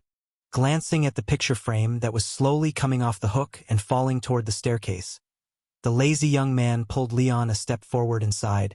"I don't know about your situation, but my situation was that I revealed too much of the future and erased some things that were supposed to happen, causing considerable changes in the course of the world, which made me despised by the world will. For instance, you know the Aquarius director, right? Did the director ever tell you that my core anomalous object, those probability calculating dice, was something he helped create?" "He did mention something like that." "If the director told you about it, then it wasn't just something, he'd have said a lot." The lazy young man said somewhat helplessly, "Did he also tell you to be cautious of me and not to trust me completely?" That's fine, the director was right." With a loud crash of the heavy solid wood picture frame breaking and damaging the stair railing in the background, the lazy young man explained to a somewhat embarrassed Leon, "The Aquarius director's target was exposed by you, and now all the operational members of the department know that he intended to infiltrate the Watcher's Palace. But this target of his, I was actually the first to know, and I was practically in cahoots with him, so the director was right to warn you about me." Yeah, it was mostly my bad luck." After sighing quietly, the lazy young man grumbled with a difficult expression. "When the anomalous objects were first created, the Aquarius director asked about my ability, and I told him. He got interested and said he wanted me to help him with a small favor. The Aquarius director's abnormal genesis sorcery is quite proficient, and countless people in the Purification Bureau have used the anomalous objects he created. His connections with Taurus, His Excellency, are on par. And when such a big shot asks nicely for your help, would you refuse? If it were me, facing the request from a director with high reputation and status, and who could create anomalous objects, I would probably also agree. Right? Seeing the agreement in Leon's eyes, the lazy young man couldn't help complaining. "I was really unlucky. Who would have known that a director could harbor malicious intentions? So I agreed without thinking, and only realized something was off when he put a word spirit on me to prevent leaking the secret. But by then it was too late. Avoiding the railing that fell to the side after being broken, and giving Leon's back a push, he led him down before the suspended stone staircase collapsed. Then Tom said grimly, "The Aquarius director had a ritual kind of anomalous object that could temporarily boost the Leon value. He force-fed me a lot of divine flesh, temporarily changed my race, and forced me to drink his blood, cut open my arm to insert his rotten flesh, and planted his fallen tooth in my forehead." Pointing to the strange scar on his forehead, the lazy young man gritted his teeth and said, "After tormenting me like this, he temporarily raised my Leon value to nearly 70 points, then forced me to use the dice to help him calculate how he could replace the next Ascension Palace person, becoming the new Ascendant to take over the Watcher's Palace. Out of sheer necessity, I helped him boost his mere 12% coup probability to 66%, but this also made me despised by the world. Now, I end up with bad luck whenever— Hey, is anyone up there? The staircase just collapsed. We're stuck." Unaware that the person below asking was the culprit who destroyed nearly 50 meters of the staircase. Upon hearing Senior Tom's question, someone above who rushed over to the commotion hurriedly responded, "We are figuring out a way. How are you doing? If you're uncomfortable, please continue downward. Our family's head is also down there, he can get you back up. Also, this is the token needed to continue downward. Catch." With that somewhat unclear shout from above, a bright silver cat emblem was tossed down. It bounced twice among the debris of the collapsed staircase before landing precisely in the lazy young man's outstretched hand. "All right, I've got my badge too. Let's talk as we go." Pinning the badge retrieved with the sour apple to his collar, the lazy young man led Leon downward while explaining, "This world, it prefers humans. Compared to the demons that want to turn the entire land into lava, the evil gods preparing to keep the sun from rising, the moon children who want to hollow out the earth core like the moon, or the ancient ones hoping to freeze everything back to an ice age, we humans are the gentlest beings to her. We even consciously maintain her stability. Therefore, anything that can pose a threat to humans and the world or possibly disrupt the stability would be met with invisible rejection from the world will. As it can't directly kill us, it can only use unconventional means to endlessly jinx us, hoping to get rid of or drive us away. Asterisk, no way. Could be like that. Asterisk. Don't worry. Being despised by the world isn't entirely a bad thing." Seeing Leon's somewhat dumbfounded expression, the lazy young man, somehow producing another apple, handed it over with a complex expression. "The wheel of fate is equal for everyone. Can't always stay at a low point, so for us who are disliked by the world, if we can withstand the bad luck gifted by the world, we'll eventually experience a surge of fate. But after the surge comes an even sharper decline. Compared to the minor fluctuations in others' fate, ours, like a wave with increasingly intense amplitudes, will see rewards and crises grow bigger, until we either ascend as a god at a towering peak or are sent to the realm of the deceased by a sudden twist of bad luck in a fatal trough. Become a god? Or become a ghost? Is it?" Feeling like Senior Tom wasn't lying, Leon pondered for a moment and couldn't resist asking, "Then what about you, Senior? What's your current situation?" "I can't become a god, but I usually can't die either." Pointing to the apple in Leon's hand, the lazy young man earnestly suggested, "If you trust me, just carry a few apples with you all the time. When you notice your luck turning bad, eat one, then throw away the apple core. This thing can be a lifesaver when needed." Apple? Salvation? Confused by the lazy young man's suggestion, Leon couldn't help but ask, "Why an apple? It doesn't have to be an apple. A four-leaf clover, a rabbit's foot, a clear amethyst, a coin minted on a specific date that you've carried for a long time, or any red items that symbolize good luck can work. I chose an apple because it's the easiest to get, unlike a four-leaf clover that wilts easily, or a lucky coin that needs to be carried for a long time. Plus, it's extraordinarily cheap. You can buy dozens of carts full with just one amethyst. As for why I said it could save your life, That's because eating the apple and then throwing away the core counts as the simplest mystical ritual to pray for good luck. Ritual? Yes, it's a ritual.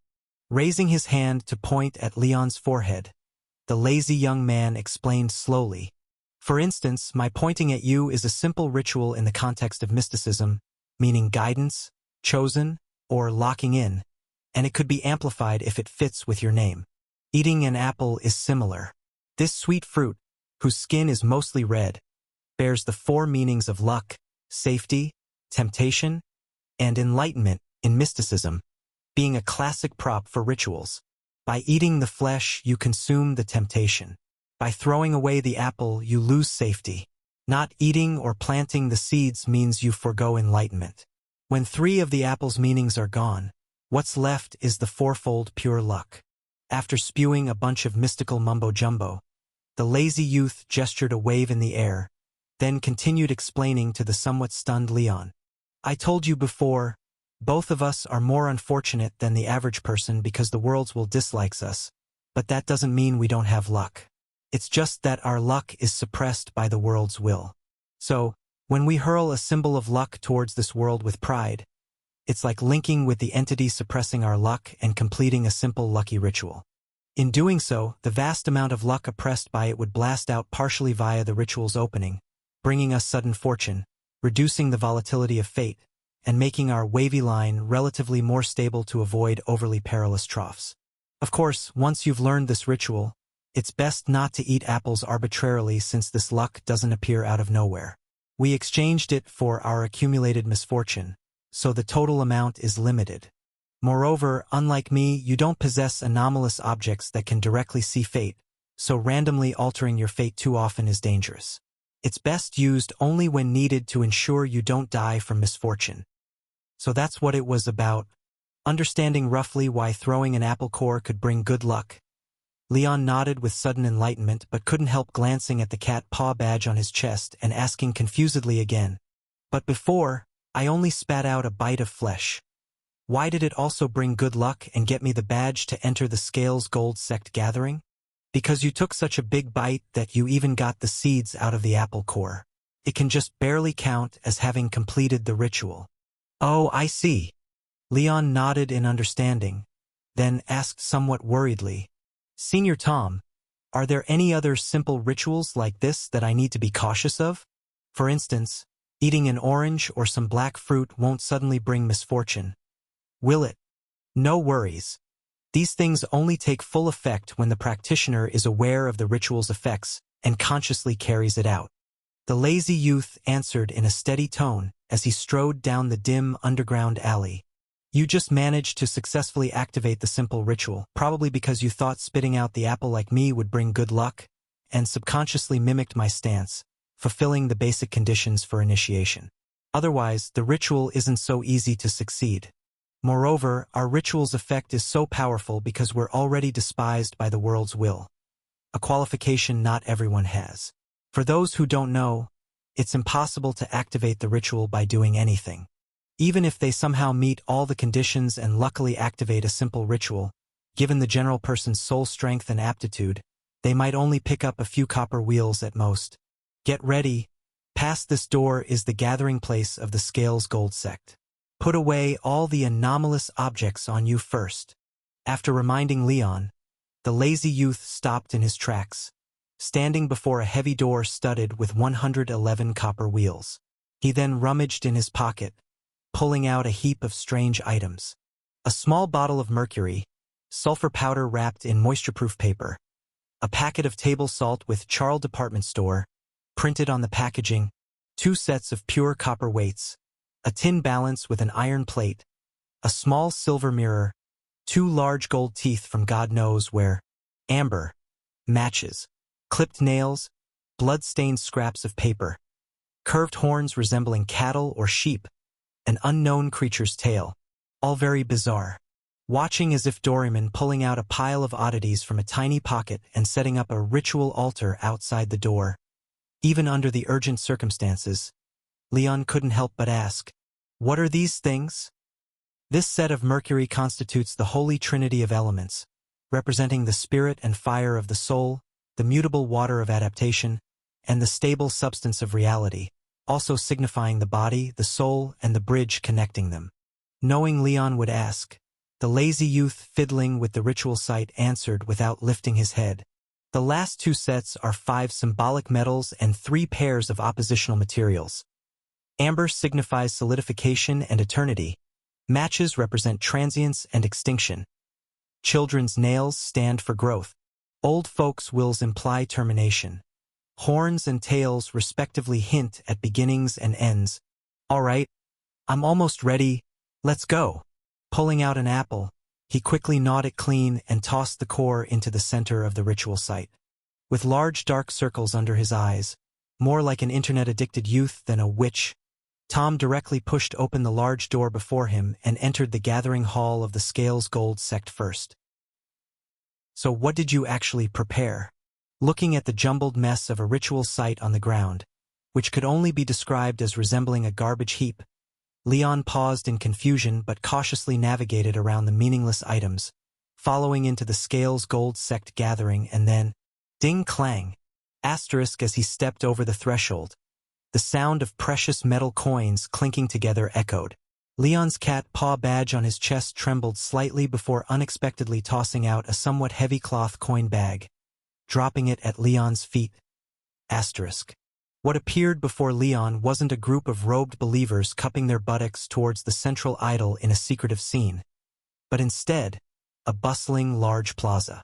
Asterisk. A large number of men and women in luxurious attire with indistinct faces wore badges made from 3 animals, moving back and forth in the plaza, occasionally pausing briefly by some booth, purchasing goods of interest to them. Wait. Asterisk. Glancing at the nearby booth's shelf, where a dozen howling fishmen were housed in sealed tanks and an entire miniature estate, only palm-sized but with fluttering flags and blaring horns. Even the texture of the stone walls was clearly visible. Leon instantly widened his eyes in surprise. Asterisk. The merchandise sold here seems a bit off. Asterisk. You didn't think wrong. Those things that look like dolls are actually living beings, and those miniature estates are, in fact, genuine estates. After picking up the money pouch from the floor and tossing it to Leon, the lazy young man began to explain. The true god of the Scales Gold sect is a rather pragmatic deity. Although he appreciates the faith offered by humans, he prefers his followers practicing his principles over their kneeling and bowing. In short, concepts like wealth, exchange, value, and commercial activity. So the gatherings of the Scales Gold sect are less like congregations and more like unrestricted trade fairs. Believers and devotees of the true God come here to buy and sell what they have to trade, as a form of alternative prayer. Each person invited to the gathering receives a temporary money pouch, filled with conceptual currency for shopping. Conceptual currency? Well, explaining it is a bit complicated. Why don't you open the pouch, and I'll give you an example. Ah, okay. Following the method taught by Senior Tom, Leon touched the cat paw badge on his chest, then touched the similar emblem at the seam of the money pouch. The pouch in Leon's hand opened on its own, revealing a pile of colorful and strange currency inside. Wow, you've got quite a wealth of assets. Peering at Leon's bulging money pouch, the lazy young man raised an eyebrow in surprise, then pointed at the shiny gold coin on top. Look here, the front of these conceptual currencies features designs like hearts, swords, holy grails, crosses, tarot cards, and so on, each representing valuable things such as emotions, strength, health, faith, secrets, and more. For instance, this coin, with the scepter symbol on the front, represents a power that can be traded. The lion on the back should refer to the Ryan family's Lionheart crest. So if I'm not mistaken, this coin represents your identity as the Duke of Lionheart. If you wish, you could use it to purchase items at the Gathering Square. Whoever obtains this coin could replace you as the kingdom's Duke of Lionheart. That's what I mean by conceptual currency. What? After hearing the lazy young man's words, Leon was immediately taken aback. Then he asked incredulously, "The Scales Gold sect can even do something like this?" "Of course they can." The lazy young man raised an eyebrow and said, "Don't underestimate the power of wealth. The concept of wealth isn't just limited to humans. From an anthill to demons in the abyss, for any society with a structural hierarchy, wealth is a significant concept.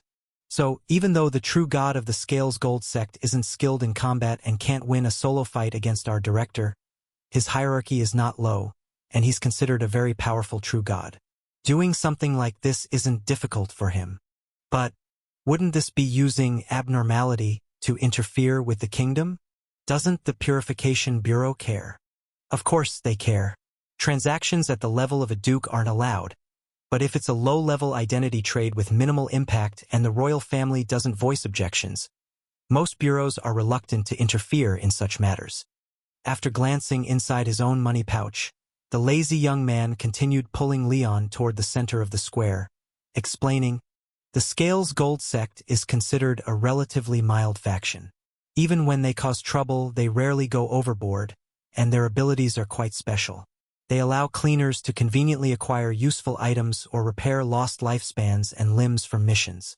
So most bureaus turn a blind eye to this faction, only taking strong actions when they clearly cross the line, warning them not to go too far. For instance, if some fool took your coin and didn't exchange it at the Scales Gold sect but tried to use it themselves to become the Duke of Lionheart, the Scales Gold sect would suffer greatly. Oh, by the way, is there anything you want? As long as it's not too expensive, I can help you buy it. Something I want. Wait, aren't we here to rescue someone? Why are you shopping?" Senior Tom. Faced with the lazy young man's sudden shopping proposal, Leon, worried about Emma's safety, couldn't help but softly remind, "Emma's danger hasn't been averted yet, and we don't know how long she can last under the snake spirit's grip. Shouldn't we look for her first?" "Don't worry. We're looking for her right now." Gesturing toward the Colosseum-like building in the square's center, the lazy young man explained without moving his lips as he browsed the goods on the shelves. "See that hollow ring-shaped building? The place we're at now is just the outskirts of the Scales Gold sect's gathering. That's the core area where Emma might be trapped.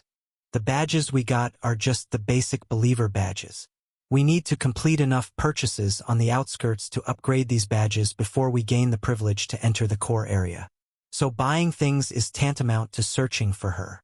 With a shopkeeper's delighted expression on the roadside, taking away most of the jumbled items on the stall, the lazy young man turned back to Leon with a smile, soothingly saying, "I know you have a good relationship with Emma, and you're worried about her, but you'd better not rush. Although I'm also a level 1 cleaner, I'm not the combat-heavy type like Emma. Most of the anomalous objects I possess are functional, with hardly any direct combat abilities, and I can't take on a holy spirit in head-to-head combat. So it's best for us not to act rashly now. Instead, preserve this identity and infiltrate the core area of the gathering without alarming the Scales Gold sect hierarchy. Come on, you go pick something and I'll pay for it." "Okay, but you should choose something and I'll pay." After considering the significance of the currencies in the pouch, Leon suggested, "To me, the Duke identity isn't worth much. If you need to use currencies like health or strength to buy something here, it's better if I pay. Otherwise, it might affect your performance later on." "No need. I can't run out of money."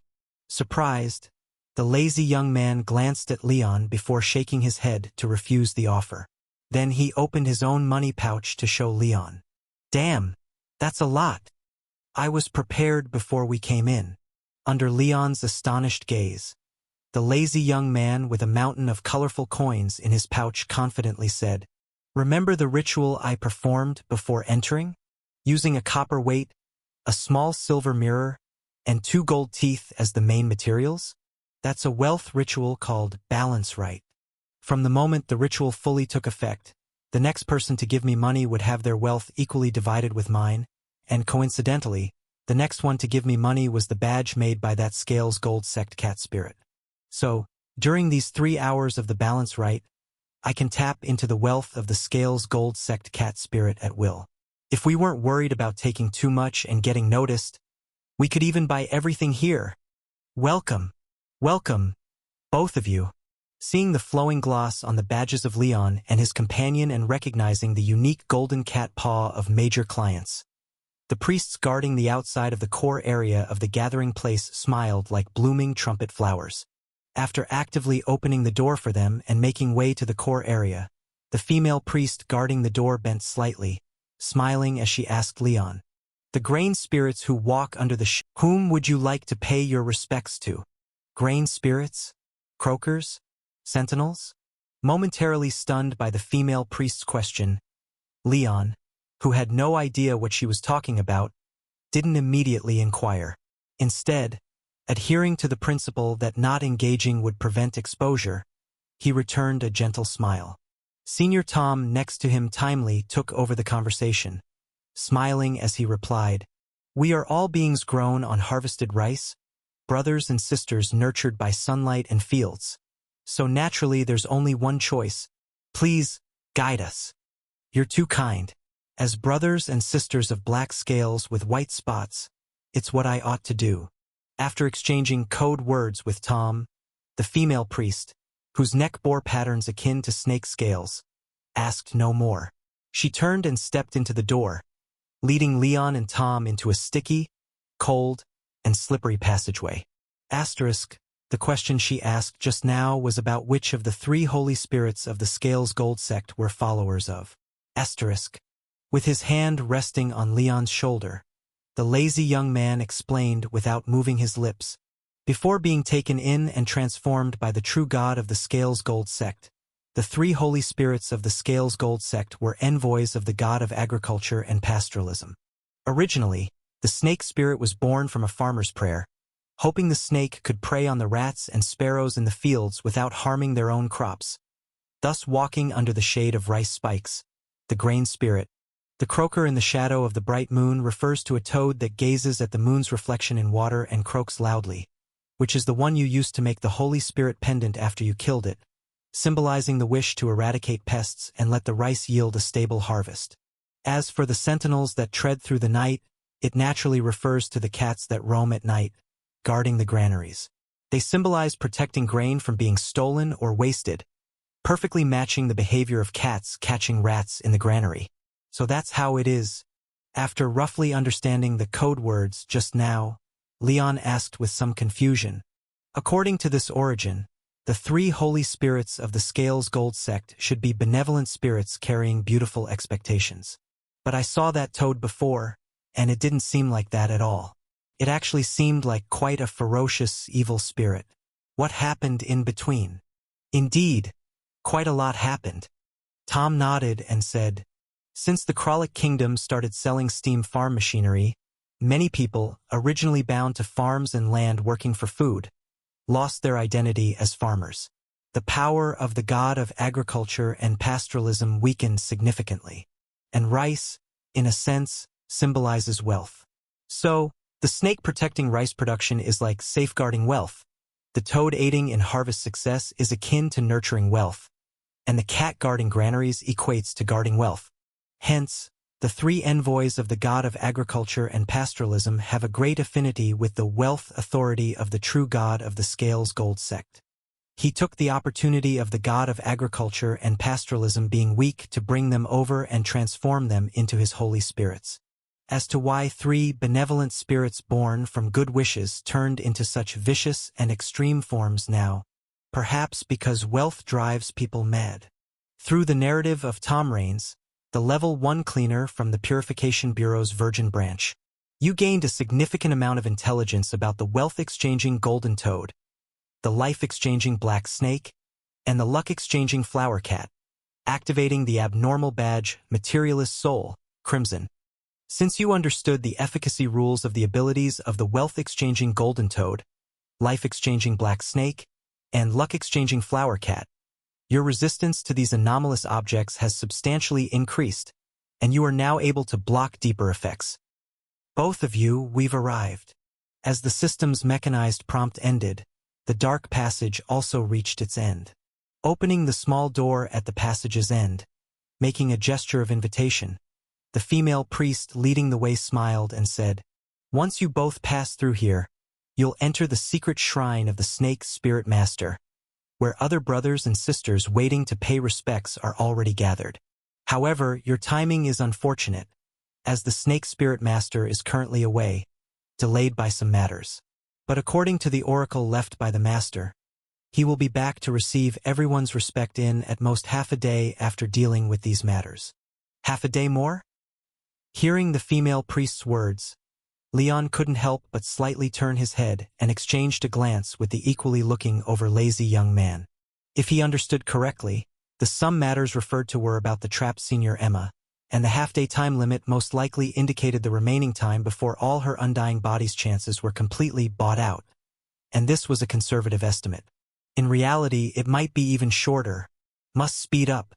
Either find Senior Emma within half a day, or cause enough commotion within half a day to force that snake to come back on its own.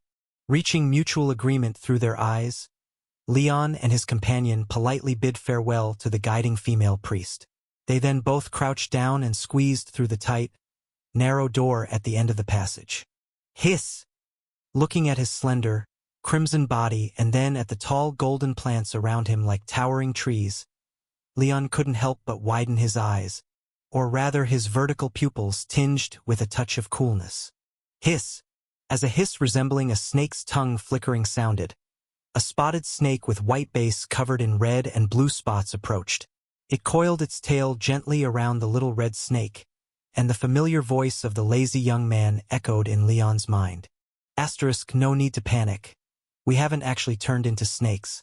This is just a form of spiritual manifestation to facilitate the worship ceremony. After all, the Holy Spirits are not yet true gods and can't link so many chaotic souls at once. Therefore, it requires the effect of the secret shrine to temporarily align the spirits of the followers with itself. Once you leave, you'll return to normal. Also, don't answer me out loud. The spirits of everyone entering the secret shrine temporarily link together, and you can't yet hide your spiritual fluctuations. Speaking out loud would be like shouting your thoughts to everyone here, which would expose you. Asterisk. Senior Tom?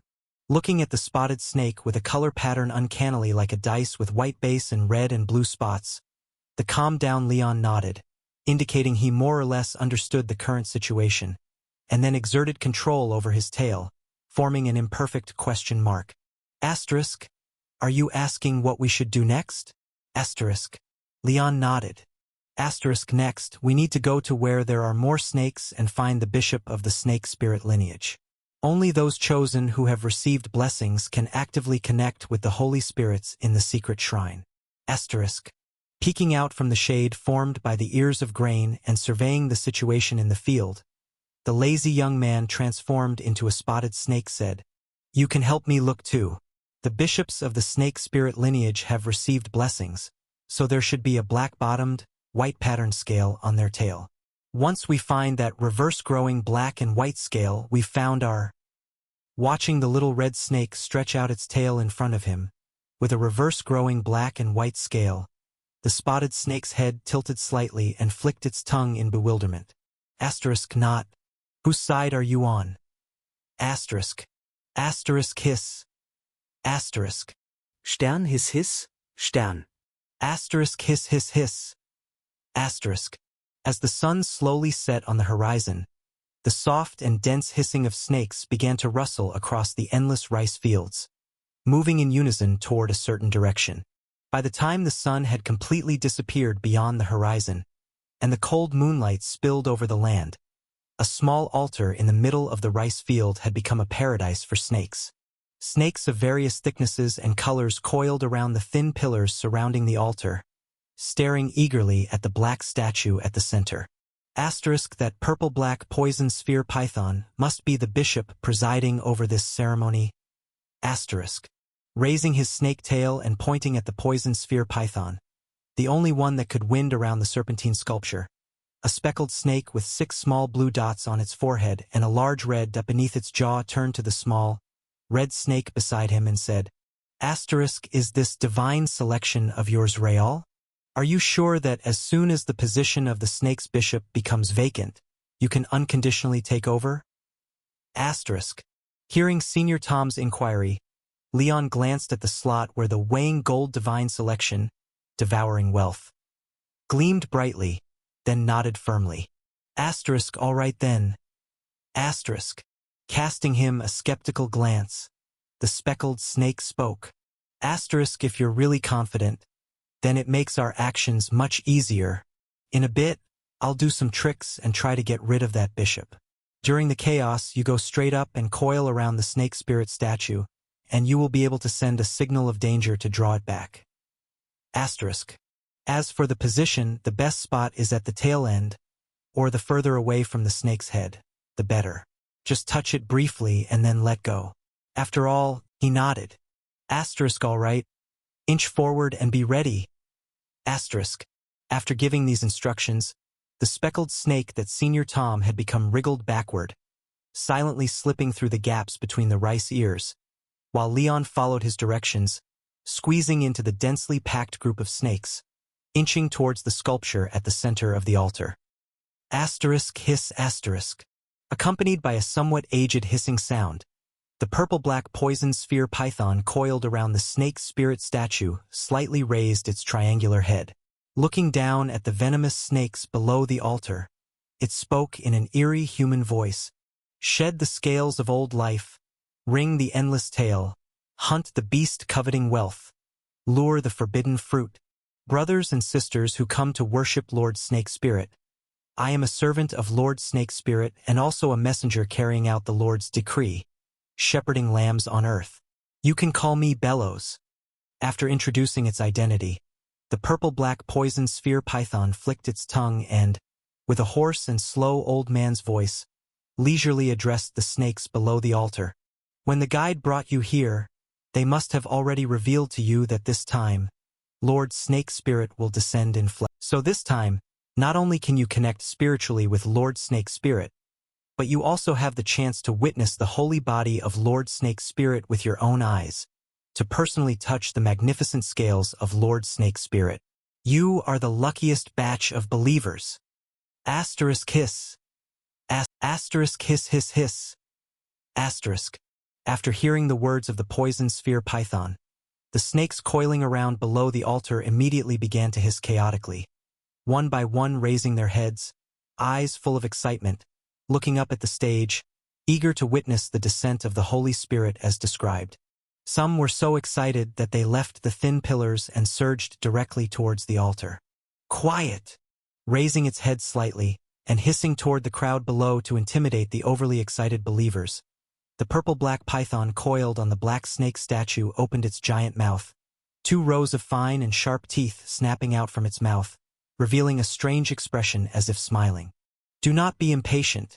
No matter how brilliantly the wildflowers on the roadside bloom, they can never be planted in a pure gold flower pot. Only the rare is precious.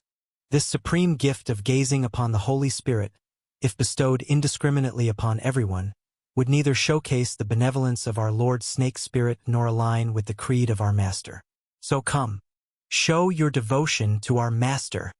Accompanied by the fervent speech, atop the head of the purple-black giant python, a small black and white crown quietly emerged, or perhaps a 3-headed pearl serpent with black scales and white spots, hissing black and white forked tongues towards the eager crowd of snakes below. Offer your wealth, and health shall be granted. The white little snakehead on the left spoke solemnly, slowly opening its mouth to the crowd below. Offer your true love, and a position shall be given. The black little snakehead on the right grinned, then opened its mouth with teasing eyes. Offer your soul, and peace shall be traded. The gray snakehead in the center, its eyes indifferent, opened its mouth, revealing lots of backward-grown sharp teeth. Come. After the 3-headed serpent crown on its head, 3 ways to show your loyalty to our Master. You can choose anyone for offering. Go in the direction they face and present your sacrifice, and our Master will give you a corresponding reward. After everyone completes the offering, the one with the highest value item in each method will gain a spot to come up on the stage to worship, getting to face the divine body of Lord Snake Spirit and receive its grace. Asterisk, was this an auction of sorts?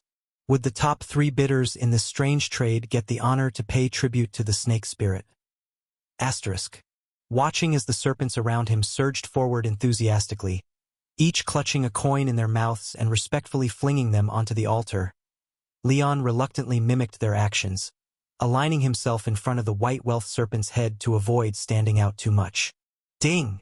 With a slightly muddled chime, a violent gale fiercely targeting the soul swept through, and a black iron coin suddenly appeared in Leon's mouth.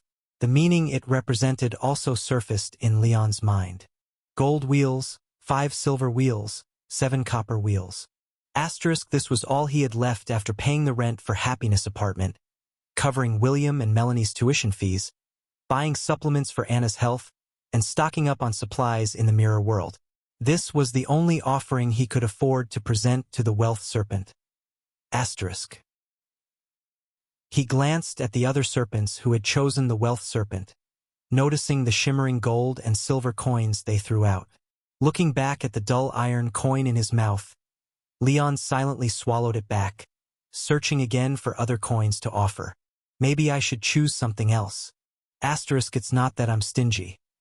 It's just that when others give so much and I give so little, it makes me stick out even more. It's really not about being stingy, definitely not. Asterisk. Carefully stashing away his remaining wealth, Leon twisted his crimson serpent body and switched his offering target. As the soul-piercing wind blew past again, several brand new coins appeared in his mouth. Unlike the previous dark iron coins, these new coins shimmered with a brilliant silver glow, and there was even a hint of gold mixed in. The largest coin was dazzlingly bright, shining like the noonday sun. William, Melanie, and Anna, after recognizing the significance of these 3 coins, Leon tipped his head back without hesitation and swallowed the coins, moving away from the second beloved serpent's head, attempting to swim towards the third soul serpent. However, as if a gentle breeze brushed against a mountain, Leon stood before the third serpent head, his soul as steadfast as an iron mountain welded to the ground. No matter how the wind blew, he remained unmoved. No coins appeared in his mouth. What? Noticing the sluggishness transmitted from the tri-headed serpent crown, the poison sphere python curled around the black giant serpent sculpture slightly twisted its body, looking towards a small red serpent scrambling back and forth in 3 directions. Asterisk, not able to extract any soul fragments at all. Is he neither reliant nor hopeful on my master's greatness? Or perhaps he doesn't even believe in any god? Asterisk. After casting a dissatisfied glance, the poison sphere python's emerald eyes blinked slightly, observing the little red serpent retreat hastily upon noticing its gaze. It didn't say anything further. Asterisk, after all, neither the snake spirit nor my god would force followers to offer faith. As long as one possessed enough wealth and was willing to make a transaction, they would be allowed entry into the secret shrine. Although this little red serpent was not reverent, according to the Scales Gold Sect's teachings, this wasn't considered a fault, so there was no reason for me to punish him. Asterisk.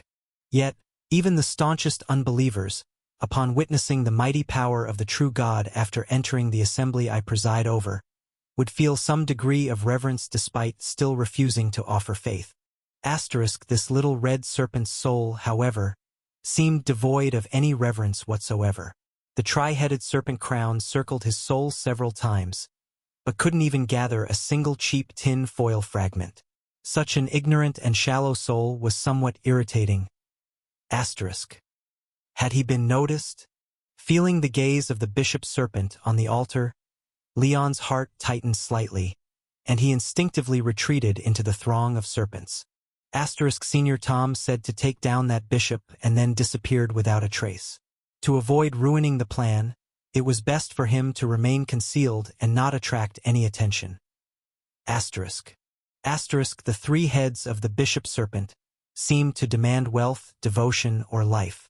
Upon careful consideration, only the price demanded by the head representing wealth was somewhat bearable. Asterisk. No choice, it seemed he would have to part with his wealth this time.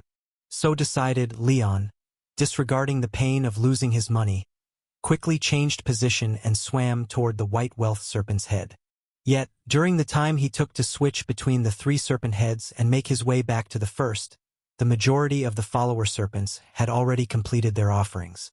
They eagerly gazed at the sculpture in the center of the altar, making the only horizontally swimming little red serpent exceptionally conspicuous. Seeing the little red serpent showing no respect to the deities, and brazenly tossing a pathetic iron coin toward the wealth serpent's head, the bishop serpent, already full of displeasure, finally couldn't hold back. Descending from the snake spirit sculpture, the bishop serpent transformed into the poison sphere python, used its purple-black tongue to pick up the inferior coin, and addressed the little red serpent coldly. Generosity is a virtue, and the snake spirit is not a stingy deity. After you generously offer your wealth, he will only generously give you more. Swallowing the iron coin, worth 8 gold, 5 silver, and 7 copper, which contained all of Leon's savings, and biting it into pieces with a click, the purple-black python raised its head slightly. Looking down at the trembling little red snake, it coldly said, "In the teachings of the Scales Gold sect, we do not advocate forcing others to make deals, but using such worthless items as offerings is an insult to the snake spirit. Foolish blasphemer. I hope you'll think carefully and make a wiser judgment to present more valuable items to the snake spirit, like your beloved PFT." A large swath of silvery liquid metal exploded between the two snakes, tearing the trunk-thick purple-black python to shreds with needle-like liquid metal. Even the 3-headed serpent crown it wore wasn't spared, sliced in two by a suddenly solidified cursed silver blade. Asterisk, you filthy dog. If you didn't want it, give it back to me. Why did you bite it into pieces? Asterisk. Seeing the mottled snake quietly appearing in the center of the altar and knowing Senior Tom was ready, the furious Leon, who had lost all his savings, struck out, controlling the cursed silver from the butt of Senior Peony to instantly tear apart the damned poison sphere python before him. This isn't right. You're not a follower. Reviving from the altar's center using its stored lifespan, the suspicious bishop serpent shouted sharply, the restored 3-headed serpent crown on its head hissing coldly. A formless soul storm suddenly whipped up. Help! No. I'm not. Bishop! The storm swept through directly to the souls, and the snake followers standing between Leon and the bishop serpent fell like wheat under a scythe. Separated from the snake bodies granted by the hidden temple, the original human souls of the snake followers were directly wrenched from their bodies, enduring 1,000 cuts, like tearing within the fierce, sharp storm, letting out heart-wrenching screams from their souls. Yet just as the soul storm from the serpent crown hit Leon, about to rip his soul from his body, a rooster's crow sounded from above the altar, instantly dissipating the fearsome storm that carried hundreds of souls. Asterisk, what's going on? What is that? Asterisk. The bishop serpent, in disbelief, watched a serpent eagle suddenly appear amidst the rooster crow, biting the white snake head on the serpent crown. No sooner had it reacted than a gray-brown honey badger agilely climbed onto its head, biting the black snake head accurately. A small, sharp-nosed, short-haired yellow weasel crept up from behind it, tore at the last gray snake head savagely. Crack! Under the predation of these inexplicably appearing predators, the divine 3-headed serpent crown on the bishop serpent was shredded without a sound, neatly devoured by the 3 predators, leaving not a trace. Damn it! The bishop serpent roared in anger, forcibly shedding the snake form bestowed by the hidden temple, growing human arms, and reached for the slowest hiding serpent eagle, intending to reclaim the swallowed serpent crown. But the serpent eagle, with a wingspan of more than a meter, disappeared instantly, leaving only a few broken gray feathers. A gigantic rooster's beak, over 30 meters wide, pierced the false clouds at the temple's top, pecking directly at the monster python below with human arms. Cluck! Cluck! Cluck! Looking at the hen excitedly pecking at the earthworm in Senior Tom's arms, and then glancing up at the giant beak repeatedly tearing through the clouds, driving back the serpent bishop, Leon shook his head slightly, a confused look in his eyes as if time had taken him to a different era. What the hell is going on? This is the chicken I bought outside earlier, from that stand at the gate with the fishmonger and the estate. In the miniature estate he sells, there's a small chicken coop behind the kitchen, housing dozens of hens for eggs, perfect for dealing with these followers of the snake spirit. I just used one.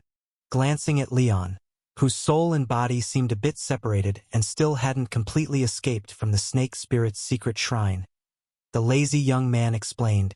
That secret shrine of the snake spirit is actually a snake egg. The narrow passageway we went through before entering the shrine was equivalent to passing through its reproductive cavity, undergoing a simple nurturing, so the soul was temporarily incubated as a snake.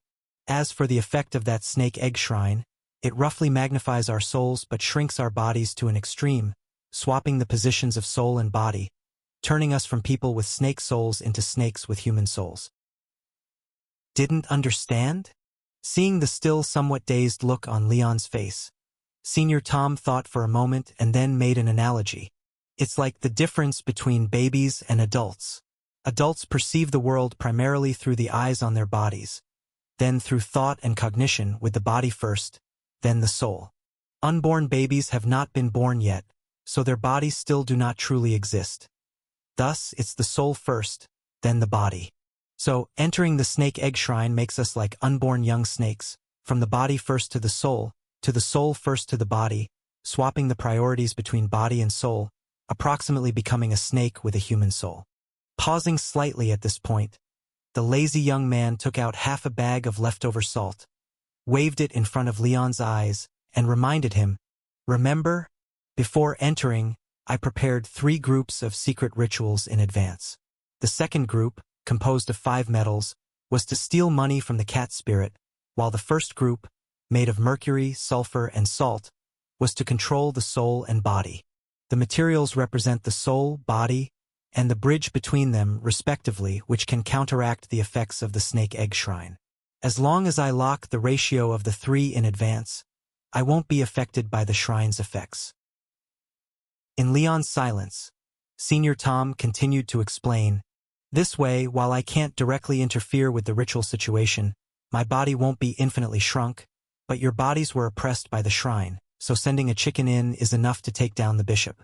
The only troublesome aspect was the 3-headed serpent crown granted by the snake spirit, but you drew his attention directly, so I found a way to invite 3 holy spirits whose real forms feed on snakes, simulating their imprints with some materials to forcibly dismantle the serpent crown.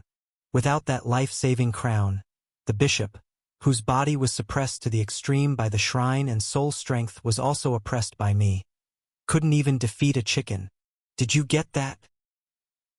Asterisk kind of got it, maybe? Asterisk. Listening, feeling 7 orifices connected to 6, Leon stiffly nodded slightly, then asked, "Senior Tom, are these secret rituals your main combat method?" "Sort of." The lazy young man nodded in response, then shook his head after thinking for a moment. "But, rather than calling it a combat method, it's more accurate to say it's my way of doing things. I actually don't engage in fighting. Unlike you all, my core anomalous object is quite unique, allowing me to merge more closely with the world and enhance the effects of these mystical rituals but lacks direct harm and defense capabilities. So, if it's a skirmish, Emma could easily defeat 10,000 of me, but in a scenario where the enemy is seen and I'm not, she probably wouldn't have the chance to even meet me." Got it, a weirdo with peculiar methods. After making a judgment in his heart about the lazy young man, Leon couldn't help but curiously ask, "Senior Tom, before entering the assembly, you prepared a total of 3 rituals. What was the third one for? To deal with that snake spirit?" No. The lazy young man shook his head. The snake spirit was manageable. As long as you could replace and ascend to become the bishop, successfully tricking it back, dealing with it would be fairly easy if you have a plan for the situation. Wait.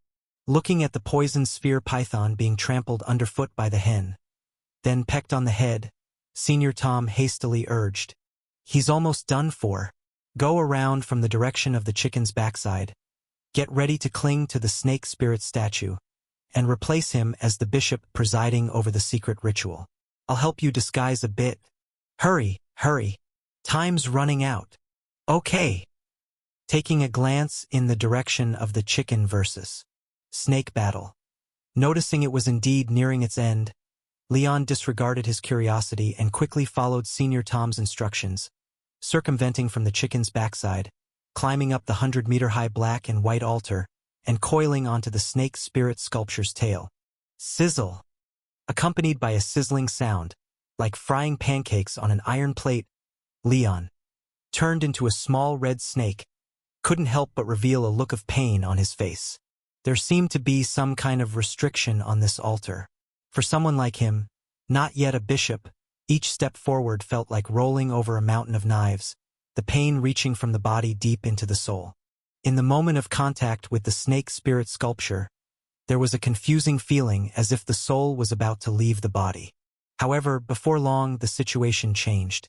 As the hen enthusiastically pecked out a pit over 10 meters deep, clucking gleefully, and flung the defenseless poison sphere python into the sky, the snake spirit sculpture, which had been resisting Leon's contact and trying to push him away, suddenly became friendly and allowed him to coil onto its tail.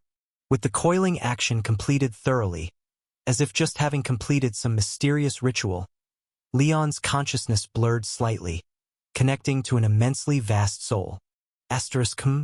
My bishop. Somewhat surprised by the anomaly noticed, the snake spirit coiled outside an area of emerald jungle turned its head and looked at the indistinct small snake on its tail. Its demeanor dignified as it inquired, "Aren't you presiding over the ritual? Why did you suddenly come to see me?" "Of course, it's to take you down. What else could it be for?" Leon glanced toward the emerald jungle in front of the snake spirit, guessing that Senior Emma was trapped there. He tried hard to restrain the malice within his soul and bowed slightly, saying submissively, "Master Snake Spirit, it seems a cleaner has infiltrated the gathering and is making large purchases with a suspicious amount of currency. I'm worried he might be up to something, so I thought I'd come to the Dream Realm to report to you." Having provided intelligence that was both true and false, as per his agreement with Senior Tom, Leon tried to open the system panel, noticing that the Holy Spirit badge had shed its silver glow and was now shining with golden light. After collaborating with Level 1 Cleaner Tom Rains from the Virgin Branch, you have successfully assassinated the Bishop of the Scales Gold Sect and have been promoted to one of the bishops of the wealth-consuming lineage, thanks to the status granted by the Snake Spirit. Having met the advancement conditions, your silver-level badge practitioner has successfully advanced to the gold-level badge deputy. Deputy, gold, the highest-ranking clergy acting on behalf of God, whose understanding of doctrine is extremely profound and can rely on force to expel heretics, equivalent in status to bishops in most sections. Wearing effect, when in contact with sacred, labeled anomalous objects, as a deputy, you gain direct authority to use them, greatly enhancing their effects and reducing the cost of use. Advancement route. Once your contamination value reaches 60 points and you have acquired a true God's power, this badge will automatically advance to a heterochromatic badge God of Order. If you haven't gained power through enlightenment but have defeated a true God and forcibly taken their power, this badge will automatically advance to a heterochromatic badge Evil God of Chaos. Since you did not obtain the deputy status through orthodox routes, a corresponding special advancement route has been provided. If, without your contamination value reaching 60 points and not mastering any powers, you prematurely slay a true god, this badge will automatically advance to a hidden heterochromatic badge Godslayer. Hidden trait does not require wearing as the highest-ranking clergy acting on behalf of God. Your piety and determination purify your soul immensely, naturally earning you the favor of orderly beings. Someone from the Purification Bureau has infiltrated? After hearing his bishop's report, the snake spirit, as large as a statue, couldn't help but tremble slightly, hurriedly. "Is that suspected cleaner a man or a woman? What color is the hair? Is it red? Is this snake spirit not very bright? If it were some red-haired woman who came, would she really need to blend in? She would probably charge right in. No, it's a man who came, and his hair isn't red." Leon shook his head slightly and answered as truthfully as possible. The man always seemed sleepy, not very spirited, seemed unlikely to be dangerous. Not dangerous? If he's not dangerous, there aren't many dangerous people in the entire Purification Bureau. Hearing the overly foolish judgment from his bishop, the snake spirit glanced at the little snake disdainfully and said with a sneer, "If I'm not mistaken, the man you claim isn't dangerous should be the Dice Emperor from the Virgin Branch of the Purification Bureau, with a record of expelling a true god all by himself, and his methods are extremely elusive, impossible to defend against. The Virgin branch of the Purification Bureau has so few people yet still maintains a position within the 12 zodiac divisions. Besides that red-haired woman, it's all thanks to him and the woman held captive in the Emerald Jungle. These 2 level 1 cleaners are elite among elites, their skills rivaling the chiefs of the non-zodiac branch of the Purification Bureau. If that not dangerous man genuinely wants to deal with you, someone like you wouldn't even know how you died. After ridiculing Leon's foolish judgment, the black and white spotted giant snake spirit pondered for a moment and squinted its eyes slightly, asking, "What's the Dice Emperor been up to? Just buying things on the outskirts of the gathering." "He did buy a lot of things." Leon's eyes flickered. Then he said somewhat painfully, "Master Snake Spirit, that man somehow seems to have an inexhaustible amount of money, buying up nearly half the street. Shouldn't we think of a way to stop him? Let him be." Hearing this, the snake spirit also looked pained, but still shrugged its tail, eyes full of helplessness, and said, "This guy might be here to pick up bargains. He managed to infiltrate the Sao Kingdom gathering before and bought a heap of things with money from who knows where. This time, well, let me think." Looking back at the tens of miles of emerald jungle in front, and the continuous bursts of blood light within it, the snake spirit hesitated slightly before musing aloud. The person sent by the Aquarius director of the Purification Bureau said the red-haired woman from the Virgin branch definitely wouldn't come to cause me trouble. It seems he wasn't lying. But the specific situation is hard to say. If the Dice Emperor isn't here to pick up bargains but is here for the trapped woman, that could be trouble. "Oh, how's the secret shrine doing?" "Everything at the secret shrine is normal." Leon, having switched to the Master Performer badge beforehand, calmly lied. "Upon hearing the opportunity to visit your true form, the followers are frantically competing for those 3 spots. The final candidates were already decided before I came to report to you, and their offerings have all been piled up in the secret shrine." "I see." The snake spirit hesitated for a moment before sighing. "You should head back first. I still don't know what the Dice Emperor is really here for, and to be safe I can't leave. Go refund the offerings and tell them the visit is cancelled." "This? What do you mean, this?" Sighing in frustration, the snake spirit glared angrily and said, "Do you think I don't want the offerings? But right now, the most important thing is to deal with the trapped level 1 cleaner. Once her undying body is worn down, my power will be almost depleted, and if that damned man has any bad intentions, I might not be his match. Stop dawdling and get to work." "All right, I'll head back right away." Giving the snake spirit a reluctant glance, knowing any further persistence might expose him, the unsuccessful Leon had to bow and retreat, loosening the coil on the statue and disappearing from the snake spirit's tail. And as his soul disconnected, the snake spirit, who was showing a face of pained loss a moment ago, suddenly turned grim. Asterisk to actually refund the offerings. He certainly isn't one of my bishops. Asterisk. Asterisk if my guess is right. Regardless of whether the cleaner who came is the Dice Emperor or not, the secret shrine's already doomed. The enemies who've infiltrated the gathering must have set some trap, planning to lure me back to take me out directly. Asterisk. For safety's sake, I shouldn't stay here either. After contemplating with a sharp gaze, the snake spirit looked at the emerald forest before it, extended its black and white tail, and swept it through the air twice over the sprawling jungle. Accompanied by a strange buzzing sound, the tens of miles of emerald jungle quickly shrank, transforming into a verdant transparent bead. Inside, a woman shackled by vine-like manacles suddenly opened her eyes, glowering at it through the bead. "Stop glaring," it mocked the Emma inside the bead. "The dream of verdant green was bestowed by my god to deal with you. Even if the Dice Emperor comes, there's no way he can break you out." After taunting the Emma within the bead, the 100-meter-tall black snake abruptly opened its mouth, swallowing the emerald bead named Dream of Verdant Green. It then identified a space between reality and the dream realm, slipped into the gap, and prepared to escape before the Dice Emperor could react. But before it could get far, a massive apple core, composed entirely of mist and standing 70 to 80 meters tall, mysteriously appeared ahead, flickering ethereal and uncertain. Immediately after, 17 or 18 enormous chicken beaks inexplicably pierced through the barrier between the dream realm and reality, pecking fiercely at its head, followed by the strangely excited clucks due to the unexpected extra meal. Bawk, bawk, buck buck bawk. Oh no, we've been tricked. After being viciously pecked by a dozen giant hens, the snake spirit instantly realized it had fallen into a trap within a trap and hurriedly tried to withdraw and escape. However, even though its reaction was swift, it still wasn't quicker than those old hens eager for a snack.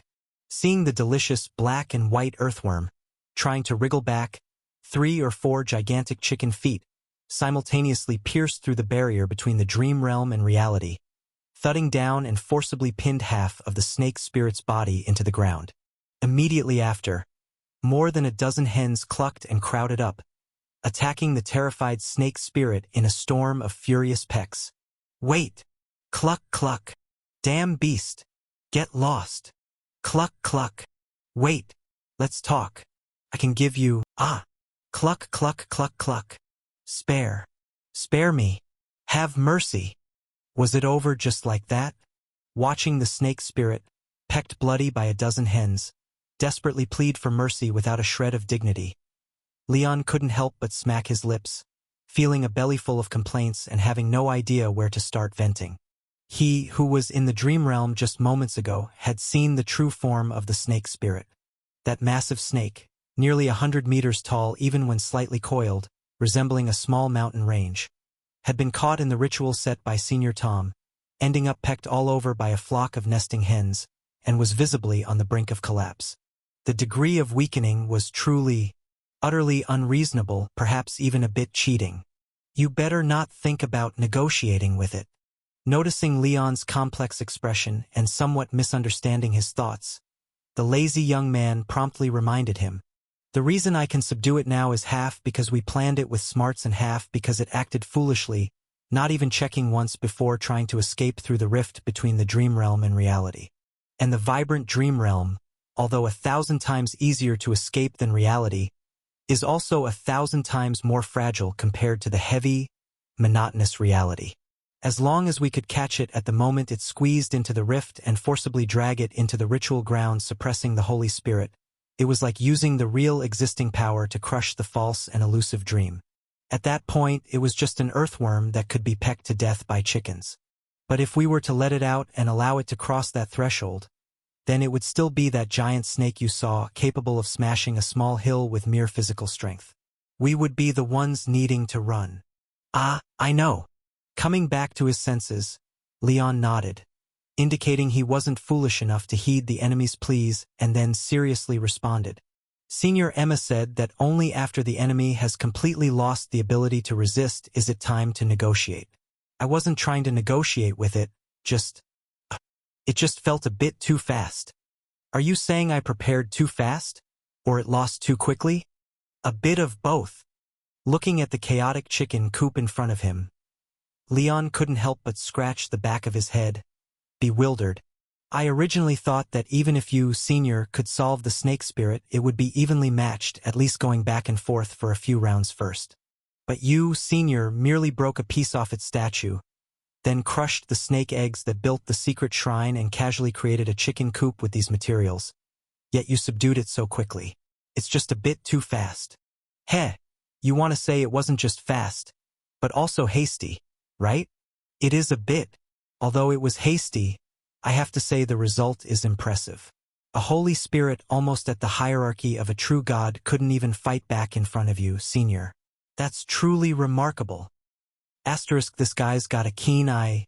Ahem, this future true God is actually quite easy to get along with." Asterisk. Seeing the look of astonishment on Leon's face and feeling a bit tickled in just the right spot, the lazy young man couldn't help but let the corners of his mouth lift slightly. Asterisk, even though he might be a bit annoying in the future, pushing me across the timeline to lend a hand. Right now he's just an honest newcomer, quick-witted and steady in his work, doing exactly what's asked of him with high execution capability. And he speaks well. No wonder the director favors him so much. Asterisk. The gap between me and this snake spirit isn't actually that big. After slightly revising his view of Leon the annoying future, the lazy young man coughed and waved it off, responding, "The back-and-forth scenario you're describing would be Emma and the director's fighting style. Their style is more like arm wrestling. The bigger, more skilled person usually wins, but the loser, as long as the gap isn't too vast, doesn't typically get too hurt. What I'm doing is more about playing tricks.